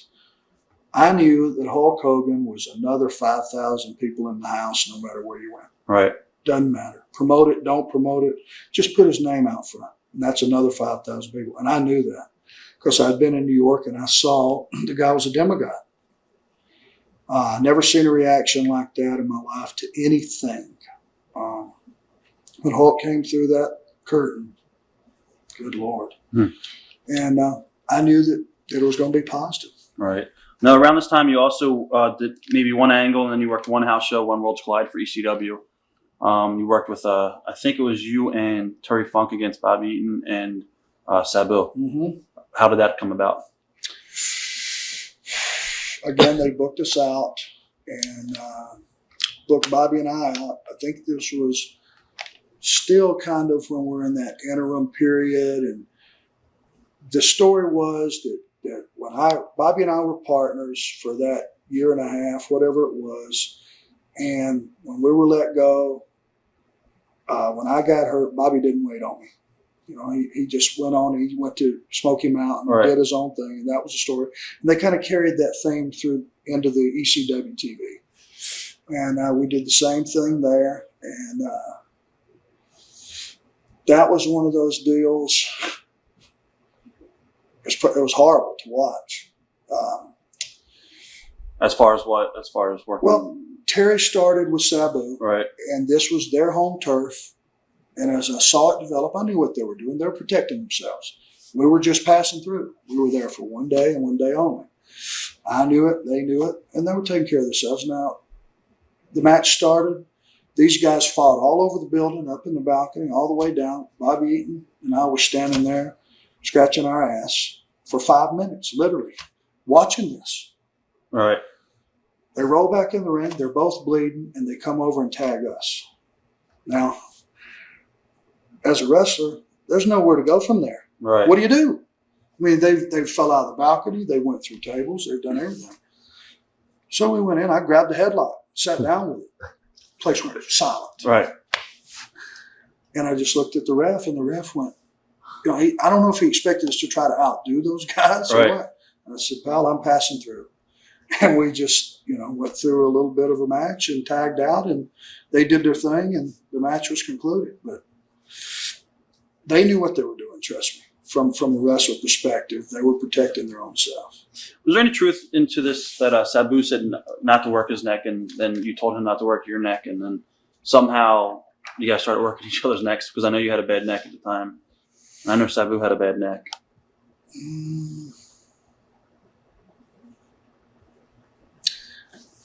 I've got a faint memory of something. Stay away from my neck or something. It's not clear. Okay. It's not clear. How different was Paulie now as a boss and a booker compared to Paulie as your manager in WCW? Again, I caught him in a time where Paulie didn't own the company. I think it Todd was. Gordon. Yeah. Okay. So I didn't deal with him on that level. He was great to me. I came in, had a good time, got my money, and left. Okay. Now, you went back to WCW, I believe, and you were part of the stud stable with Robert Fuller. Mm-hmm. And you had some matches. I guess actually you worked with Terry Funk, and you had a series of matches with Dustin Rhodes again. Yep. What was that? That was great. To wrestle Terry Funk in a non-ECW environment was great because he was one of the greatest of all time and a legend. And for, like I said, again, I keep referring back to guys my age that understand the business. I mean, that's an honor. It's like being out there with Harley Race, or the guys of that nature. Jack Briscoe, whoever they are, Ric Flair, Dusty, all those guys. It's an honor to be out there with them. Bunkhouse Bunk, a lot of guys don't know, is a great wrestler. I mean, he was cast into a one-dimensional role. These guys like him and Robert Fuller and all those guys, I mean, they've been around forever. They're great performers. Terry Funk and those guys with Robert Fuller talking for him was a pretty good tandem. But the cowboy thing has been done to death. Right. Nobody cared. If there was a scenario that they could have been recast in, I think it would have been great. So I enjoyed the time being with old school guys that knew what they were doing. But again, I was miscast too, I think. Now, eventually Hunky came in, and he only stayed for a brief period of time, Hunky Tonk Man. And he was feuding with, I believe it was Johnny B. Bad. And then I guess you replaced him in the feud. That night. Right. Again, you go back to the well. I can't tell you how many times I've wrestled twice, 3 times. It's like I was the old standby utility guy. Honky didn't like what was laid out for him. He went and got on the phone, called his missus. She said, I don't like it either, come home. And he went home. They were scrambling. They had nothing to do. If I have one regret in this business, that's one of my questions later on. But well, I'll just cover it now. If I have one regret, it's the fact that I've always been looked at as middle of the road, never a top guy, upper middle guy, top guy, but not a top guy. They have never needed me until they needed me. And then when they needed me, it was to fill any void, whether it was the top void, the bottom void, and to be taken for granted until they're really in a pinch and you go out and you pull one out for them, because I wrestled twice that night. And to pull one out and do it every time for them on a consistent basis and never have anyone, and I've had it said a couple of times, and I won't go to that, to just say, hey, I was wrong about you. The fact that you don't walk in the door and everybody go, oh my God, that's so-and-so. Sometimes, that's not that important. It's what you do bell to bell, night after night, year after year, and consistently that makes a difference. And, that's what I want to be remembered for.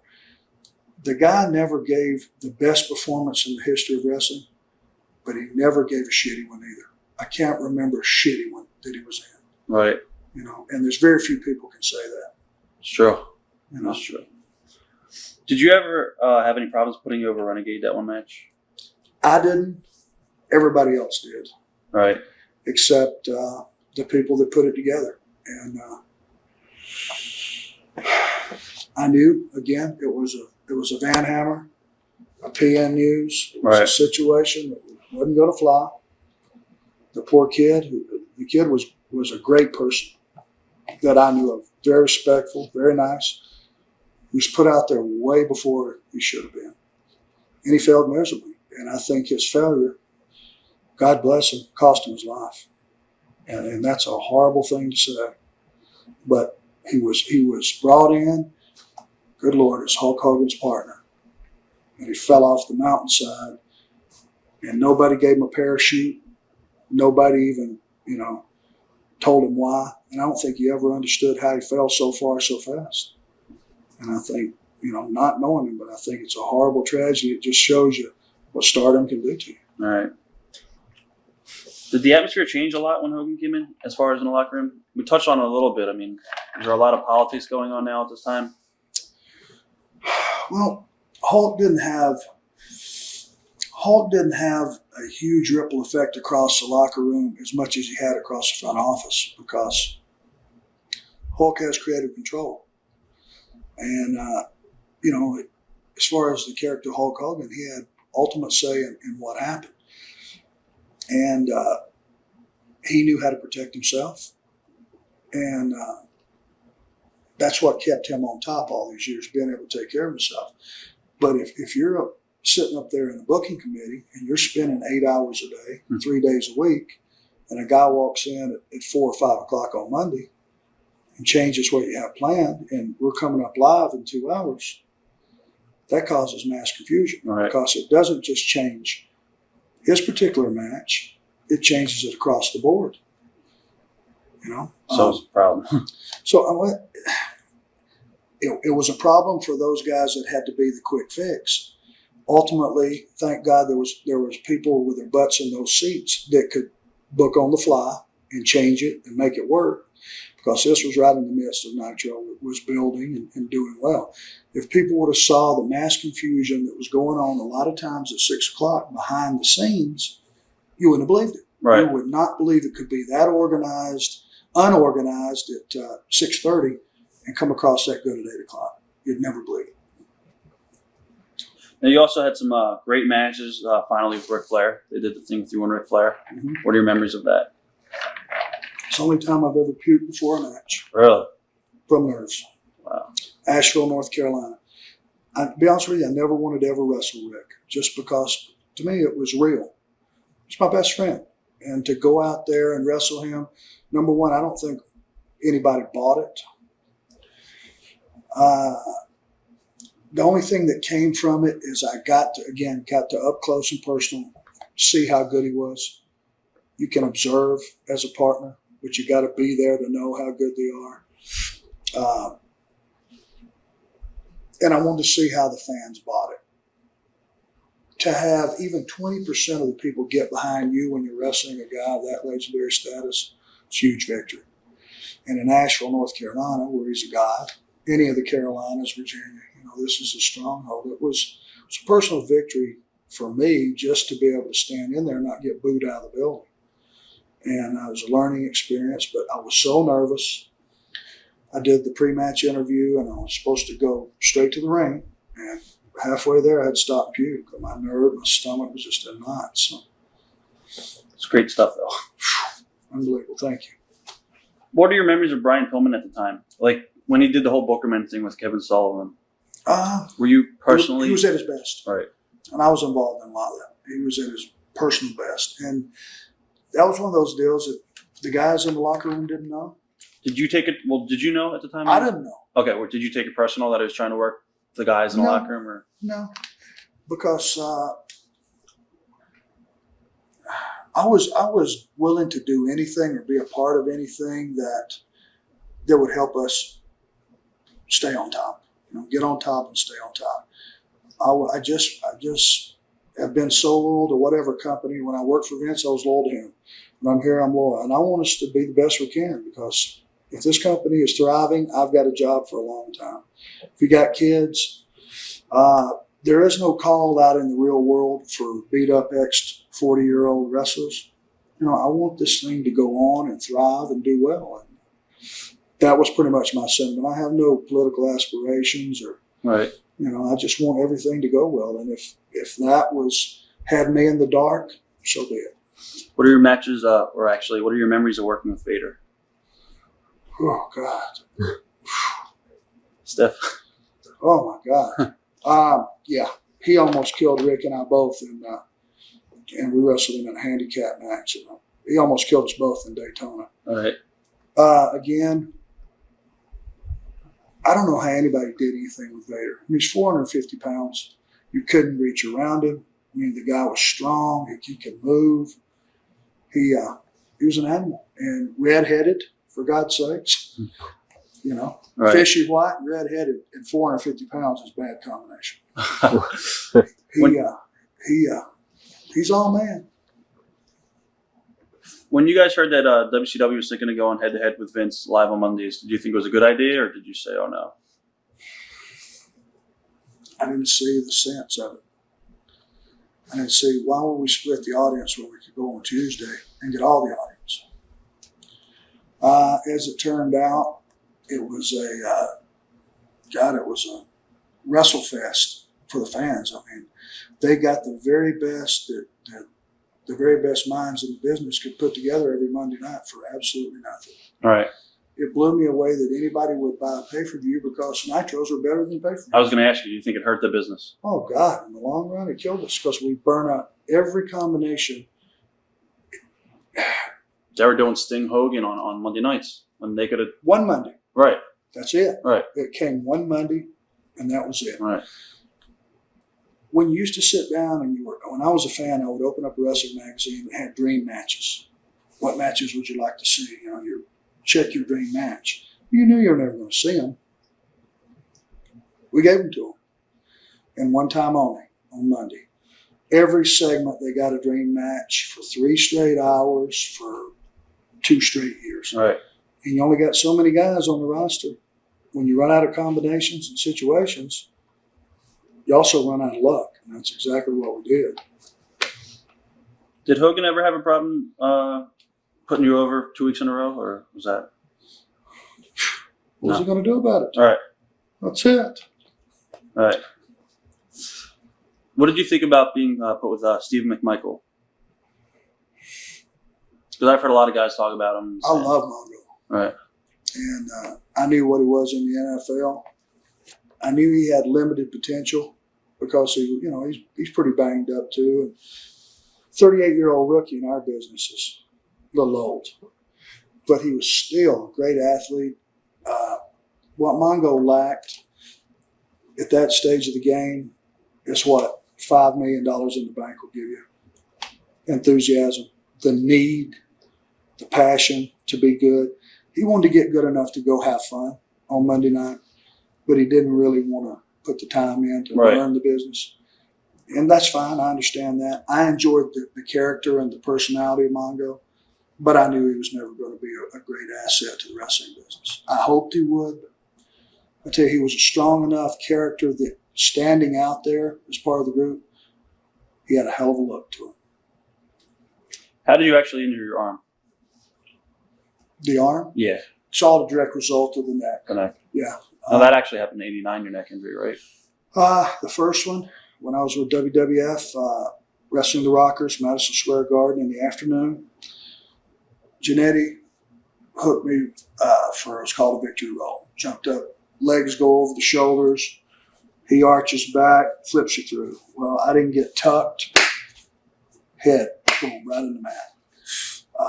That's the first break. I had a crack of we'll say C5. Actually had to wrestle that night in Boston. And that's all you had. But in those days, I mean, Boston was going to be sold out. That was a big-time payoff. We were next to last on the card, right underneath Hogan. I wasn't missing that for the world. A lot of guys would have took Your injury. Okay. You were in Boston, you couldn't move. Yeah, that was the first chink in the armor. Had to wrestle in Boston that night. Thank God, tag situation is your partner takes care of you. I don't think I even got in the whole match. Then when I first came back in '90, wrestling the Steiners, Ole and I, in Greensboro, the arm just went out. But this was the right arm now. Just crawling across the ring, I think I took a power slam or something. The arm just died. The rear delt completely atrophied. Bicep died, never came back. That was a 3-month rehab, no surgery. Came back, was able to wrestle. Then right before Halloween Havoc, my neck had been in 1997. My neck had been giving me fits, really tight, just tight and gravel and just brutal. I guess it was just chips moving around. Been broke a couple of times at this point. The x-rays had shown there were a couple of the discs were completely herniated and this and that. The doctors are saying quit. And you take it with a grain of salt. Finally, the day before Halloween Havoc, I walked in the Gold's Gym in Las Vegas, grabbed a couple 30-pound dumbbells just to warm up. And apparently, from locking the door in the parking lot to walking across that parking lot, a chip must have moved over a nerve canal and shut this hand down, my left hand. Because when I grabbed those dumbbells like a nightmare, it just fell out of my hand. Boom, hit the floor. It's like one of those horrible dreams. You look around, make sure you're awake. Tried to pick it up. My thumb and the first 2 fingers were completely gone. And we all think it's just a pinched nerve. That's what we're conditioned to as wrestlers. Didn't say anything. Was unable to work out that day. Wrestled Luger. And if you go back and watch the match, I had tape, on fingers and anything I could do to hang on. Had no use of the left hand. And consequently, I wrestled that match and wrestled another probably 2 months, very limited. We're on a limited schedule. November and December. We didn't wrestle about 6 times in December. January, we went to, my left hand just kept getting worse. It started to atrophy, and my arm started to atrophy through here. And I said, God, this is bad. I started having some tests run, and the doctor said, this is bad. This is bad. You need to stop. You need to stop. Finally, I was lacing my boots up at a Disney taping, and I was having a problem getting it through the eyelets. And Eric looked at me and said, what's the matter with your hand? I said, it's been this way a couple of months, Eric. He said, take your boots off. I said, I want you to go get checked. I said, I have been checked. He said, what'd they say? I said, well, quit. So what do you want to do? I said, well, I don't know. I want to have this one last test. So I had another MRI and CAT scan, and diagnosis was 5, 6, 7, and T1. All the nerve canals were totally blocked. They had to go in. They went through the back. They split me from about halfway down my head to about 5 inches down my neck, and went in and took all the bone chips out, all the flat bones that run perpendicular to the spine. They drilled them, took them out. Consequently, that ended it. How hard was it to deal with mentally? I wanted to die. The post-op pain, athletes have a high pain tolerance just because we're hurt all the time. I've never experienced anything that was even remotely could scratch the surface. And I've torn my groin all the way up in my belly, where I've been purple from my knee to right below my chest, just totally purple. Broke ankles, you name it, my neck, everything. Never experienced anything like the post-op pain. I wanted to kill myself. I actually looked at my wife one day in the hospital. It was like the second day after surgery, and I said, the morphine wasn't working. They were giving me 2 Percocets and a blue Valium every 2.5 hours, plus the every 6-minute drip. Wasn't even scathing. I looked at my wife. I said, get my money man up here. I want to get everything in order and tell him I need to talk to him. I was actually going to blow my brains out in the hospital. Never experienced anything like it. Finally, the pain started to subside the third day a little bit, and it was bearable. That was the hardest part. Then I still thought I'd wrestle again after I got out of the hospital. Once I got out of the hospital and started the road to recovery, I thought, I can overcome this. Started coming back and started back in the gym about a month later. 3 months later, I'd been training for a couple of months. A guy came up to me and slapped me in the back. Just said, hey, how you doing? I haven't seen you in a while. Boom. I had a thing of water in my hand, and it just fell out of my hand. And when the guy slapped me on the back, the jolt, system shutdown is all I can tell you, that went through my body. And this was just a little bitty guy. He said, hey, Double A, where you been? I hadn't seen you on TV. Just patted me on the back. That jolt told me it's over.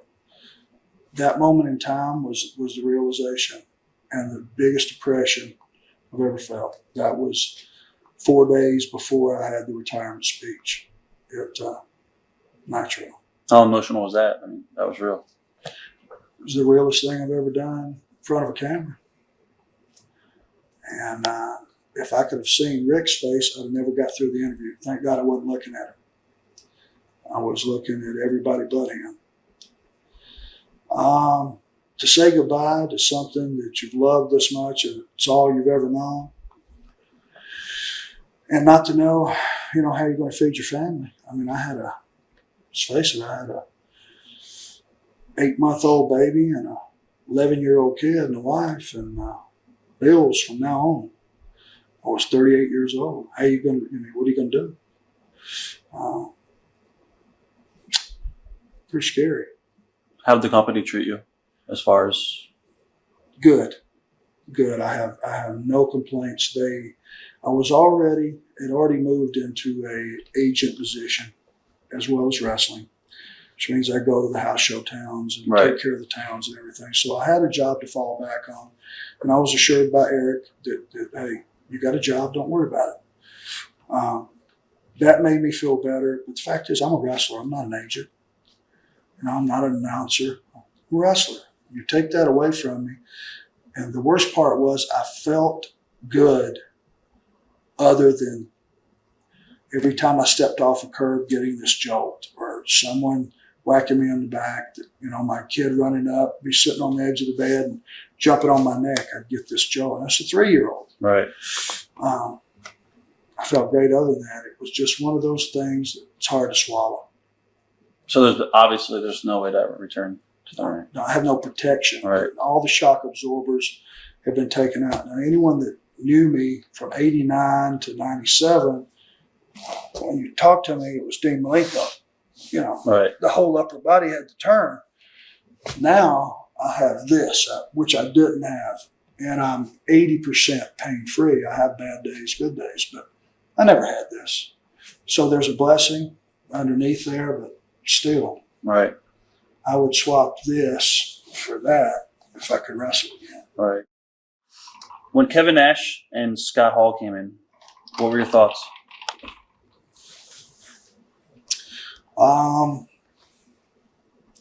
I didn't really know what to think. I knew that it was two of Vince's top guys and it would hurt him. I, like everybody else, didn't have any idea of the impact that they would have as far as the outsiders and the formulation of the NWO. Anytime two top players come together, that's going to make an impact. God, if anybody would have known at that point in time, it would have been pretty scary because the whole picture changed at that point. Now, eventually, Sean Waltman came in as well with those guys, Mm-hmm. and they did the spoof on you guys, Mm-hmm. the Horsemen. When you actually saw that, what was your opinion of that?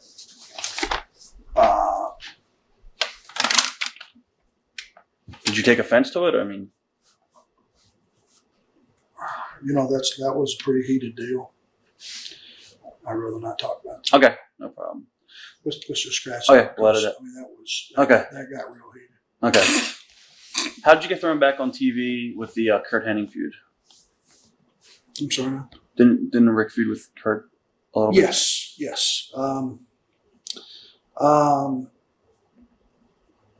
When Kurt accepted the Horseman position on my retirement speech, and then I think 3 weeks after or something, switched to win NWO. Right. Obviously, I had to stay out of that for some time. Rick was hurt. He was out. That's where Dean and Chris and Mongo and those guys went on this tirade to put the Horsemen back together. And we went through JJ was involved. We went through a series of arguments on television to try to put this deal back together. The spark that got me back involved was, and I'll never forget that cage slamming on Rick's head. It was one of those nauseating things that you see and you just go, God, it's like a dog getting run over. They put Rick Rude and Hennig put Dean in that same position, Pensacola, Florida, of all places. Not this had anything to do with it, but my wife's hometown. It's kind of like my second hometown. God, they put him in that same position. I just saw this flashback, and I just ran down there like an idiot and kind of turned the thing around, and that kind of was the spark that got the Horsemen back rolling. Are you disappointed or glad that they brought the Horsemen characters back so many times? You said before you wish they would have just let it die. Yeah, I wish. It's easy to be a Monday morning quarterback. If it could have ever been brought back to the level that it was first time around, even the second or even the third, I think after the Barry Windham version, everything after that was just cannon fodder and was never treated properly. The people have always liked this. They've always identified with it. As long as Flair and Anderson were the kind of the nucleus of it, you could add a couple of guys and it would still been okay. But it's never, like I said, the NWO versions, at the time looked like a quick fix. The Horseman deal at the time looked like a quick fix. If it helped any of the guys move up in stature at that time, then I'm glad for them. Did it do anything for me? Did it do anything for Rick? Did it do anything for the company? Right. Who knows? All right. How's life right now as a road agent? I'm very thankful to have the job. I like to help the young guys, the ones that deserve it. We're back to the quote from DiBiase. You know, if there's ever a young guy that deserves that help him. We could talk about Bill Goldberg now. It's a perfect time because, from what I understand, you've helped Bill come a long way as far as helping him out of the ring, deal with stuff, and teaching him how to do a promo and stuff like that. Yeah. Do you want to explain your role? Yeah, I write Bill's promos for him. Bill has a pretty clear idea of who he is. Sometimes it's easier for someone else to see you and know what you would say in a situation than what you would say. And I can see his character very clearly, and I know Bill. So, I help him with his promos. From day one, when Bill was first put on TV, there was a couple of matches that were a little shady. Eric came to me and he said, right now, you're married to Goldberg. You help him with his matches. You tell him what he needs to do, and you help coach him. And I have from day one, and it's been one of the most pleasant experiences to have this much to do with his success. It's something I'll put up on my trophy mantle and keep for a long time. All right. And it's just, forget his success. It's just the fact that what kind of guy he is that means so much. He's just a quality guy, and he's a good person. And when I see him standing out in front of the Marriott, Charleston, West Virginia, for 3 hours and sign autographs, to know I was a part of that, helping mold that guy, and that's above and beyond what anybody else has ever done that I've seen in the business. That makes me proud of him. Forget how many he's won or how many he's lost. That tells you who Bill Goldberg is. As a road agent, is it hard dealing with the higher priced guaranteed guys on salary or with egos and stuff? Sometimes. I'm one of the guys. Right. And just because I work in the office, I'm still one of the guys, and I look at it from a wrestler's perspective. My loyalty is to WCW. But with that in hand, I'm still one of the wrestlers. So you have to look at it from a wrestler perspective because you can't force your will on anybody. And just because I have been given information that I'm supposed to pass on, I can't force anyone to do that. No one can. You have to, and you shouldn't want to. You should want to make the wrestler part of it to where he feels good about what he's doing. And that's the only way you're going to get a good finished product. So I talk to the guys on their level. Most of them I've worked with 1,000 times. They know what kind of guy I am. A lot of times I have to tell them the truth, and it's not what they want to hear. But if I can't tell them the truth in those situations, then, if I'm lying then when can I tell them? I can't tell them the truth when it is the truth. Right. If that makes any sense. So I just try to level with the guys, and I'm just the messenger. But I've also have the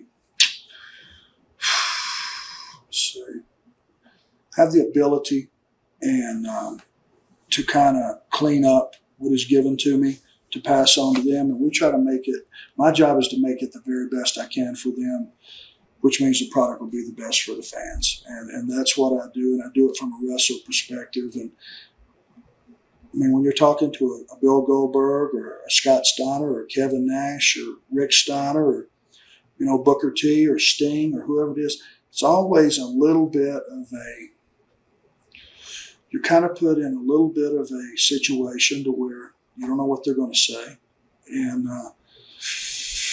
it's a little bit intimidating, but like I said, I come across from a wrestler perspective more than an office perspective, and that helps. Right. And they appreciate that. I think I'm respected amongst the talent as a wrestler, and the way to get respect as an office person is just tell them the truth. And a lot of times that means I'm given stuff that I don't agree with from the office, and I have to tell them that. as a wrestler, this is not exactly what I would do in this situation, but we don't have a choice here. This is what we've been given. Let's make it the best we can. I owe that to the office to do that, and it's touch and go sometimes. When Rick was having a lot of problems with Eric Bischoff, did it put a strain on your relationship with Eric Bischoff at all when he's had the lawsuit? Yeah, because I'm always going to be Rick's best friend. Right. And if they're in a squabble, he's probably going to be mad at me, and vice versa. If he's mad at me, he's probably going to be mad at Rick, and that's just human nature. What was your take on that whole situation that happened when? I thought it was very unfortunate because it was bad for WCW. It cut down, on Eric's creative juices. Obviously, when you don't have Ric Flair on your television, can't be a plus because he's a great segment. Every time you put him out there, he's a rating. He's an entertainment segment, and he always tries to give you, what you ask. Rick is an egomaniac. Right up until the time he gets the microphone in his hand or the bell rings, and Rick's all business. And anybody that doesn't know that doesn't know Rick. The guy's 14 times world champion, and I think he's only won 14 matches in his life. And that's the times he won the belt. I mean, you look back on it, Right. So out of 10,000 matches, he's 14 and 10,000. So if you look at it from that perspective. Do you think it was a knock on Rick that Eric put him in with the vignettes with the mental hospital? You think that was a dig at Rick to be like, I mean, how did Rick take that? Was he happy doing all the stuff with the? Was he happy doing it? No, but he put his heart in it and made it the best he could. Right. That's why I can tell you he's a pro. And it wasn't good for his kids at school. I can tell you that. It wasn't good for his wife.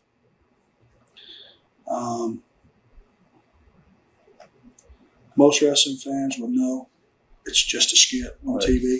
There's some that don't. And let me tell you, my kid was going to school. My oldest boy was going to school with his kids at that particular point in time. And 12 and 13-year-old kids can be vicious. And they were. And that was hard on them. All right.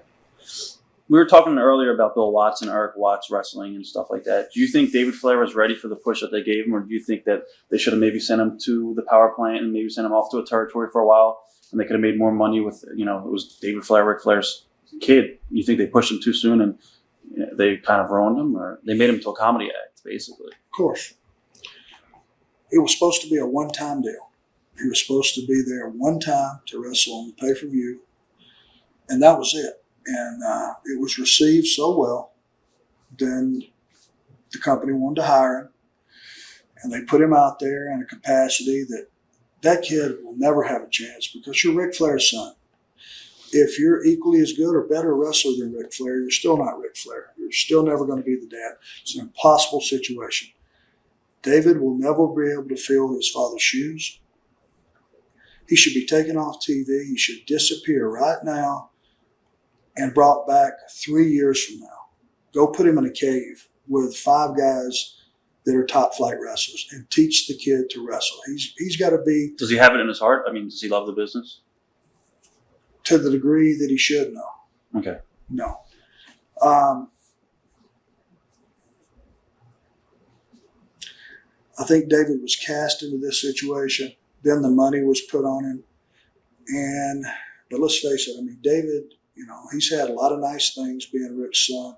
The money was not so much a big deal. I mean, he's always had cars. He's always had nice clothes. He's always had nice things. He's had tours. He's had vacations. He's flown down and flown here and done all the things that Ric Flair's kids should do. As hard as his father's work, they should have some perks. So to give the kid X amount of dollars, whatever it is, it's not a fortune. It wasn't that big of an impact. Does he have that passion that I had, or that his father had, or that other guys have had? No, I don't think so. Do you think that WCW was better before Bischoff and Hogan came into the picture, or absolutely not? You think it's better than? Yeah. Right now in wrestling today, who is, in your opinion, the best worker? Chris Benoit. No hesitation. Okay. What was one of your most memorable matches that you've ever had? Rick in Asheville, just for the emotion of it. The Rockers with Tully and myself stands way out, simply because I could perform. The match with the Rockers, I was performing at the very best of my ability, what I had to offer. With Rick, it was all emotion. What do you think was the downfall of Eric Bischoff?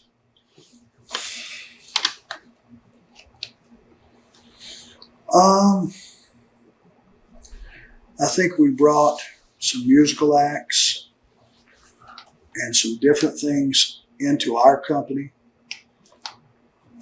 that needed us a lot more than we needed them. They bled off of us. We didn't need Master P. What a joke that was. We didn't need the Kiss character. Right. We didn't need Kiss. They got no rating on our show for their quarter hour. Non-existent. And it cost us a fortune. When we started trying to implement those type things into our business, we were getting huge numbers, 4.8, 4.5, those numbers are huge. We didn't need anybody. And when people started showing up on our TV, the guy from Mad TV, right, and whoever the chick was that came stumbling down there with him, right, horrified me. They hadn't been on TV since. Who were they? No one knew. No one cared. All these things that, people that just suddenly arrive on our television should never have been able to do that. And I think that type of mistake is what cost us. Huge. What were your early impressions of when Vince Russo came into power? A whole different psychology, a whole different deal. Great storyteller. Right. Do you think he disrespected the veterans? As far as the thing he did with Ric Flair, I mean, to me, I saw no point in shaving his head because here's Flair, a wrestler, and Bischoff, what's the point of shaving his head? If it would have been made the biggest deal in the history of WCW, shaving Rick's head was like shaving Hulk's mustache. All right. We talk about mistakes we've made. The day Kevin Sullivan took off Hulk's mustache, every wrestler on the television, the very next TV, should have had a comment about that. Right. This is old school. Right, I'm just telling you, if I was writing the show, and I'm not capable of being a booker, but if I'm writing the show, Hulk Hogan's mustache is his signature deal, along with the blonde hair and that bandana. But the mustache is what you identify with. Every wrestler on that show that had an interview segment should have commented on that. Ric Flair, same thing. Should have been a wrestler too that did it to get, Yeah, Right. Yeah. Where's the payoff? Right. There is no payoff. Vince's mistake was he got himself involved in too many angles with too many guys and spread himself too thin, and didn't mean anything. He's got 15 guys mad at him. He's only one guy in one match per night. Right. Too much, and that happens a lot of times. Do you think it's good for him to put himself on TV as much as he did, or No. No. No, it's never that good. There's an old cliche in the wrestling business: you can't book and work. Right. You can, but it has to be one angle at a time. Eric Bischoff had the most heat of anybody I've seen at that particular time when he switched to NWO. It was huge, huge. No one should have gotten to him for 6 months, 8 months. And that's just wrestling 101. Well, you start trying to get involved with these different guys, and before you know it, you spread yourself so thin. How would you compare Vince and Bischoff to each other? And do you think they'll ever be able to work together without any problems, or you think that's already a done deal? I never say never. Never. If it's in both their best interests and Right. there's a dollar involved, you bet your ass they'll be together. Of course they will. Anybody can swallow their pride. Never say never. There's guys that have worked on top and worked 500 times that hate each other's guts. Comparing the two, I think they're both driven. I think they're both motivated. I think they're both very intelligent. Here's the difference. Vince is a captain of his own ship. total autonomy, the final word. Doesn't go anywhere. He owns his own company. Eric had limited total autonomy, but he had other people to answer to. When that's the case and you're in a corporate environment, you're never going to be able to go full bore. That's what's always going to separate you. Vince is the owner. Eric's the boss of someone else's company. If Vince were to ever make you another offer to come back as a road agent, would you want to do that, or do you want to remain with WCW? I don't know. Depends on how lucrative the offer was, how many days. Again, Right. I got a 3-year-old again. I don't want to be gone all the time. I'm 42 years old. I don't want to spend 24 days on the road. If he made me an offer that was tremendous and I was going to be gone 12 days a month, it'd be something to consider. What is your take on the situation with Hulk Hogan and Vince Russo?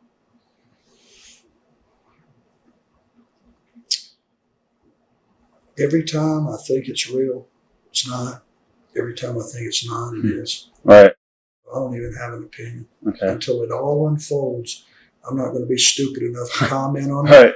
So I'll be the one that goes the wrong way. What is your current take on the situation? Well, not situation. What is your opinion on WCW right now, the product? I think we have, number one, right now, what we need more so than anything is a boss. Doesn't matter who the boss is, there needs to be a boss, someone that has the final word, who's dictating what goes on that TV. There are a lot of guys that aren't getting paid to plug holes in the dike, and that's not fair to them. Unless they're designated and paid accordingly to be in that position, suffer the ramifications of the losses, get the benefit of the good situations that come from it. Because right now we're in limbo. And Do you think it will get better, or do you think it will get worse? Well, until there's a boss, until there's a direction, until we know someone comes in and says, we're keeping you guys, we're keeping this crew intact, let's clean up our own product, or we're selling you, we're cleaning house, we're going to have a brand new staff in here. Until there's a decision made, we're in neutral and we're in the mud about 4 inches deep. We're just spinning our wheels. Do you think the politics in WCW is worse, or is it the same as anywhere? No, it's that way everywhere. Okay. In any kind of job, it's that way. And what is your opinion on Kevin Nash when he was booking? I thought he did a good job because he lended a wrestler's perspective with a little bit of the gaga. Do you think he pushed himself too much in his friends, or? I don't think so. No, I don't think so. There's always going to be that contention, but it's always going to be from whoever's not getting the push. Right. A couple more questions here. What do you possibly think will happen if? Well, right now it's pretty much given that maybe Eric Bischoff might go ahead and buy WCW, but about a month ago there was talk that Vince McMahon was going to go ahead and buy the company. What is your take on the situation? Do you think it would be good for the business, or do you think it would be really bad for the guys because they wouldn't have anywhere else to go and there would be no competition for Vince and the product could get stale? Or everything you said, I agree with. Everything I agree with. Do I think Vince would be a good boss? Would he run it like a business? Of course. Total autonomy and just one company. It's not good for anybody. Where's the competition? Who do you look over your shoulder and see who's catching up?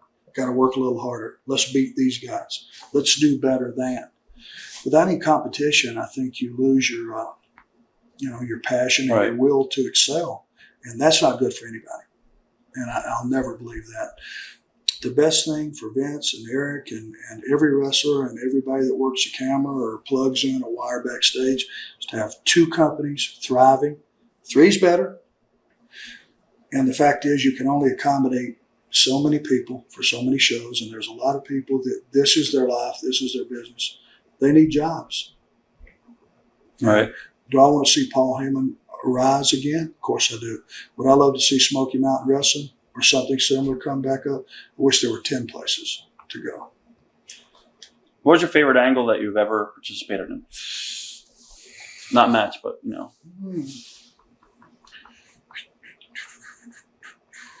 Dusty Rhodes in the parking lot. Oh, that was great. Dusty in the parking lot was terrific. breaking The Dusty's thing leg. that I thought probably was the most visual on TV is when Zbyszko and I slammed Barry's. Dustin or Barry Windham's arm in the car door. Okay. What do you think? Well, I already asked you about WCW. What do you think they need to do to get back in the game? Who do you think is being used to the best ability in WCW right now, and who do you think is like the most underutilized guy in the company? Booker has ascended, and I was looking at one of the old wrestling WCW books a few months back, 6 months back or 8 months, or whatever it was. They said, you know, what 3 guys do you think will rise in the next year? And it may have been last year. I said Steiner, Booker, and Chris Benoit. It had to be before they left. Right. So that would have been my choice. I think Booker is the one guy that has really ascended within the company. I think a guy we fumbled with that they started off pushing the right way is Lance Storm. Yeah. And they've kind of fumbled as of late with him. Got nothing but respect for the guy. That Elix Skipper Right. has a tremendous career ahead of him if he's guided properly and brought along the right way and is injury-free. With his style, he's not going to be injury-free. But if he's lucky, Right. if he's just lucky, and that's all it is luck. At what point in your career, I should ask you this earlier, did you say, wow, I made it?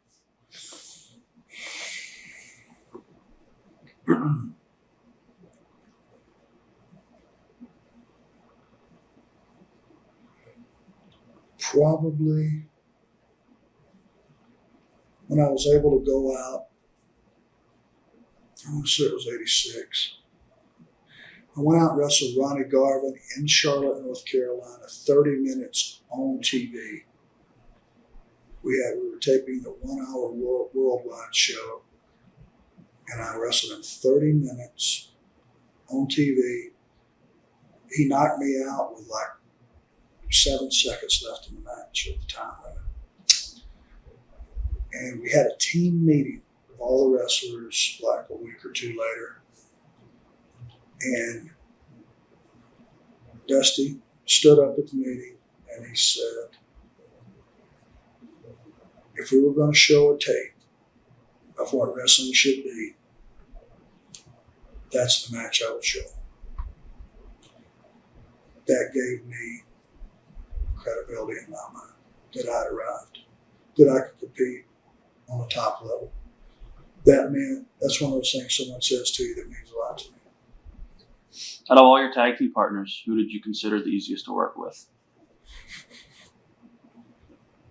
Business standpoint, Yeah. Bobby was probably the easiest. Probably the biggest pacifist. The best partner I ever had, no doubt, is Tully Blanchard. I'm no doubt about that. What is the best rib you've ever seen? Oh, God, it had to be the Steiners stripping off Dallas Page naked in Charleston, West Virginia, middle of the ring. Right. Oh, yeah. We were having it's like a mini battle roll thing, and Steiner wasn't even in the match.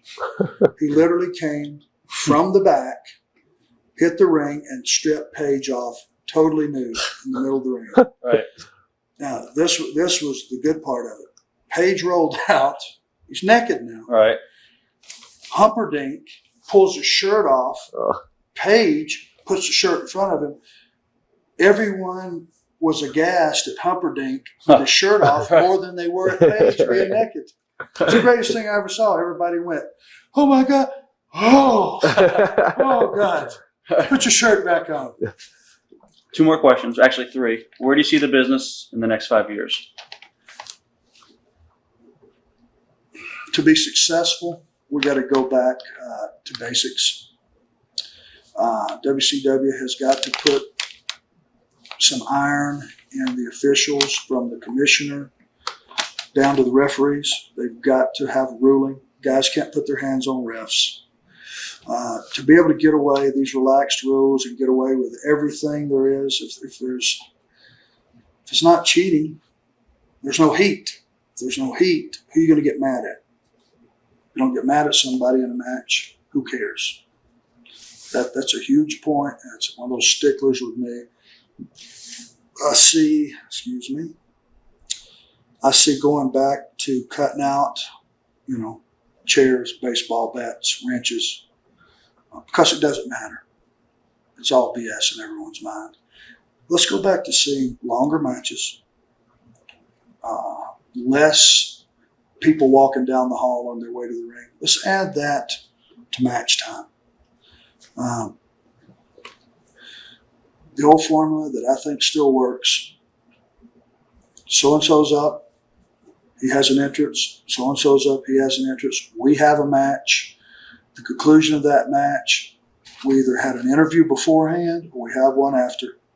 We go to a break, and when we come out of that break, let's let the announcers analyze for the people what they've just seen. Let's complete a thought before we move on. Skipping around. Mm-hmm. Boom, so-and-so gets hit in the head with a wrench. Let's skip to somebody out back running into somebody else walking in the back door. Oh, hey, what are you doing? Oh, well, how'd you get it? Well, da-da-da. Go to break. Who cares? No one cares. There's a formula that works. Let's get back to it. If I can't follow it, the fans can't follow it. Do you think that formula will ever go back into play in WCW? Or you If think we're going to be successful, we got it. Vince does it. All right. I mean, you look at Vince. He has less TNA and eye candy than he's ever had. But his girls come out on TV for a wrestling match. They can perform. Right. Our girls don't perform because they're not ready. It's not their fault. These girls have been in ECW. They've been in Japan. They've been in all these different places. So when it's time to turn it on, you don't know there's a girl out there wrestling. These girls can go. Less of that. If there's one girl match a night, let that be it. And that's the end of it. Let's feature what brought us to the dance. 2 great wrestlers in a 15-minute match, bell to belt, and let's have a winner. Let's have a loser. If we don't go back to that concept, I agree. We're done. 2 more questions. One, you're probably known as one of the greatest talkers in the business. And I want to know if we taught you how to do a promo as far as, did you study tapes or did it just come into play? Or I didn't really learn from anyone. It kind of goes back to the retirement speech. Not a great look. Not really fast, not really quick. Average size, average speed, average guy. The one thing I learned early on, and I learned this in Pensacola, Florida, Dothan Television, people will listen to you if you talk to them instead of talking at them. And I learned that early on. If you will talk to people and talk in terms they can understand, give them an example of something they can relate to in their everyday life, then they get it. Analogies work. That's the style that I use. Give them an everyday analogy they can understand. Some interviews are so far out there that if the character is strong enough, people will just sit there and they won't know what they've said, but they'll watch it anyway. all right. Me, I'm not the guy. Let's face it, I'm not Paul Newman. I'm not the guy you're going to sit there and watch for 3 minutes. If you don't understand what I'm saying, you're going to go click. But if I give you something you understand, you'll listen. And if it made sense at the end of it, you go, yeah, he's right. That's it in a nutshell. Makes sense. Now, in closing, I'd like to ask you if you have anything you'd like to say to the fans that have followed you from, the start. Absolutely.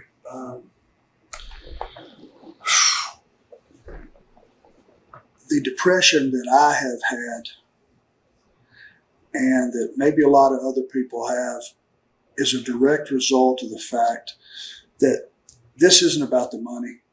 I'm not in a 10,000 square foot house. I don't have a huge swimming pool in the back. I'm pretty much an everyday Joe. I'm just like you. I'm just like everybody else. I'm a guy that came from nothing, very meager beginnings, and had a pretty successful career. The money, the notoriety, the fact that I can get a seat in a restaurant, shot to the first of the line, has nothing to do with any of it. your involvement, your emotion that you give me every time I came through that curtain is the reason I left my house Christmas morning at 6 o'clock, never got to be Santa Claus for my kids, to go do a 1 o'clock show 2,000 miles away and another one that night to entertain your kids. It's the reason when I had two toes virtually almost cut off, dropping a freezer on them Sunday morning, still made the show that night. 105 fever, still made the show that night. The emotion you gave to me, whether it was love me, hate me, whatever it was, is the reason I've been coming back for 15 years. Everything you feel that I gave you, you gave me 10 times that. I want everybody out there that ever bought a ticket, that ever had a comment about Arn Anderson, one way or the other, to take a bow. You're the reason that I've done what I've done. My success is your success. Thank you very much. Watch thousands of exclusive shoot interviews right now on TitleMatchNetwork.com.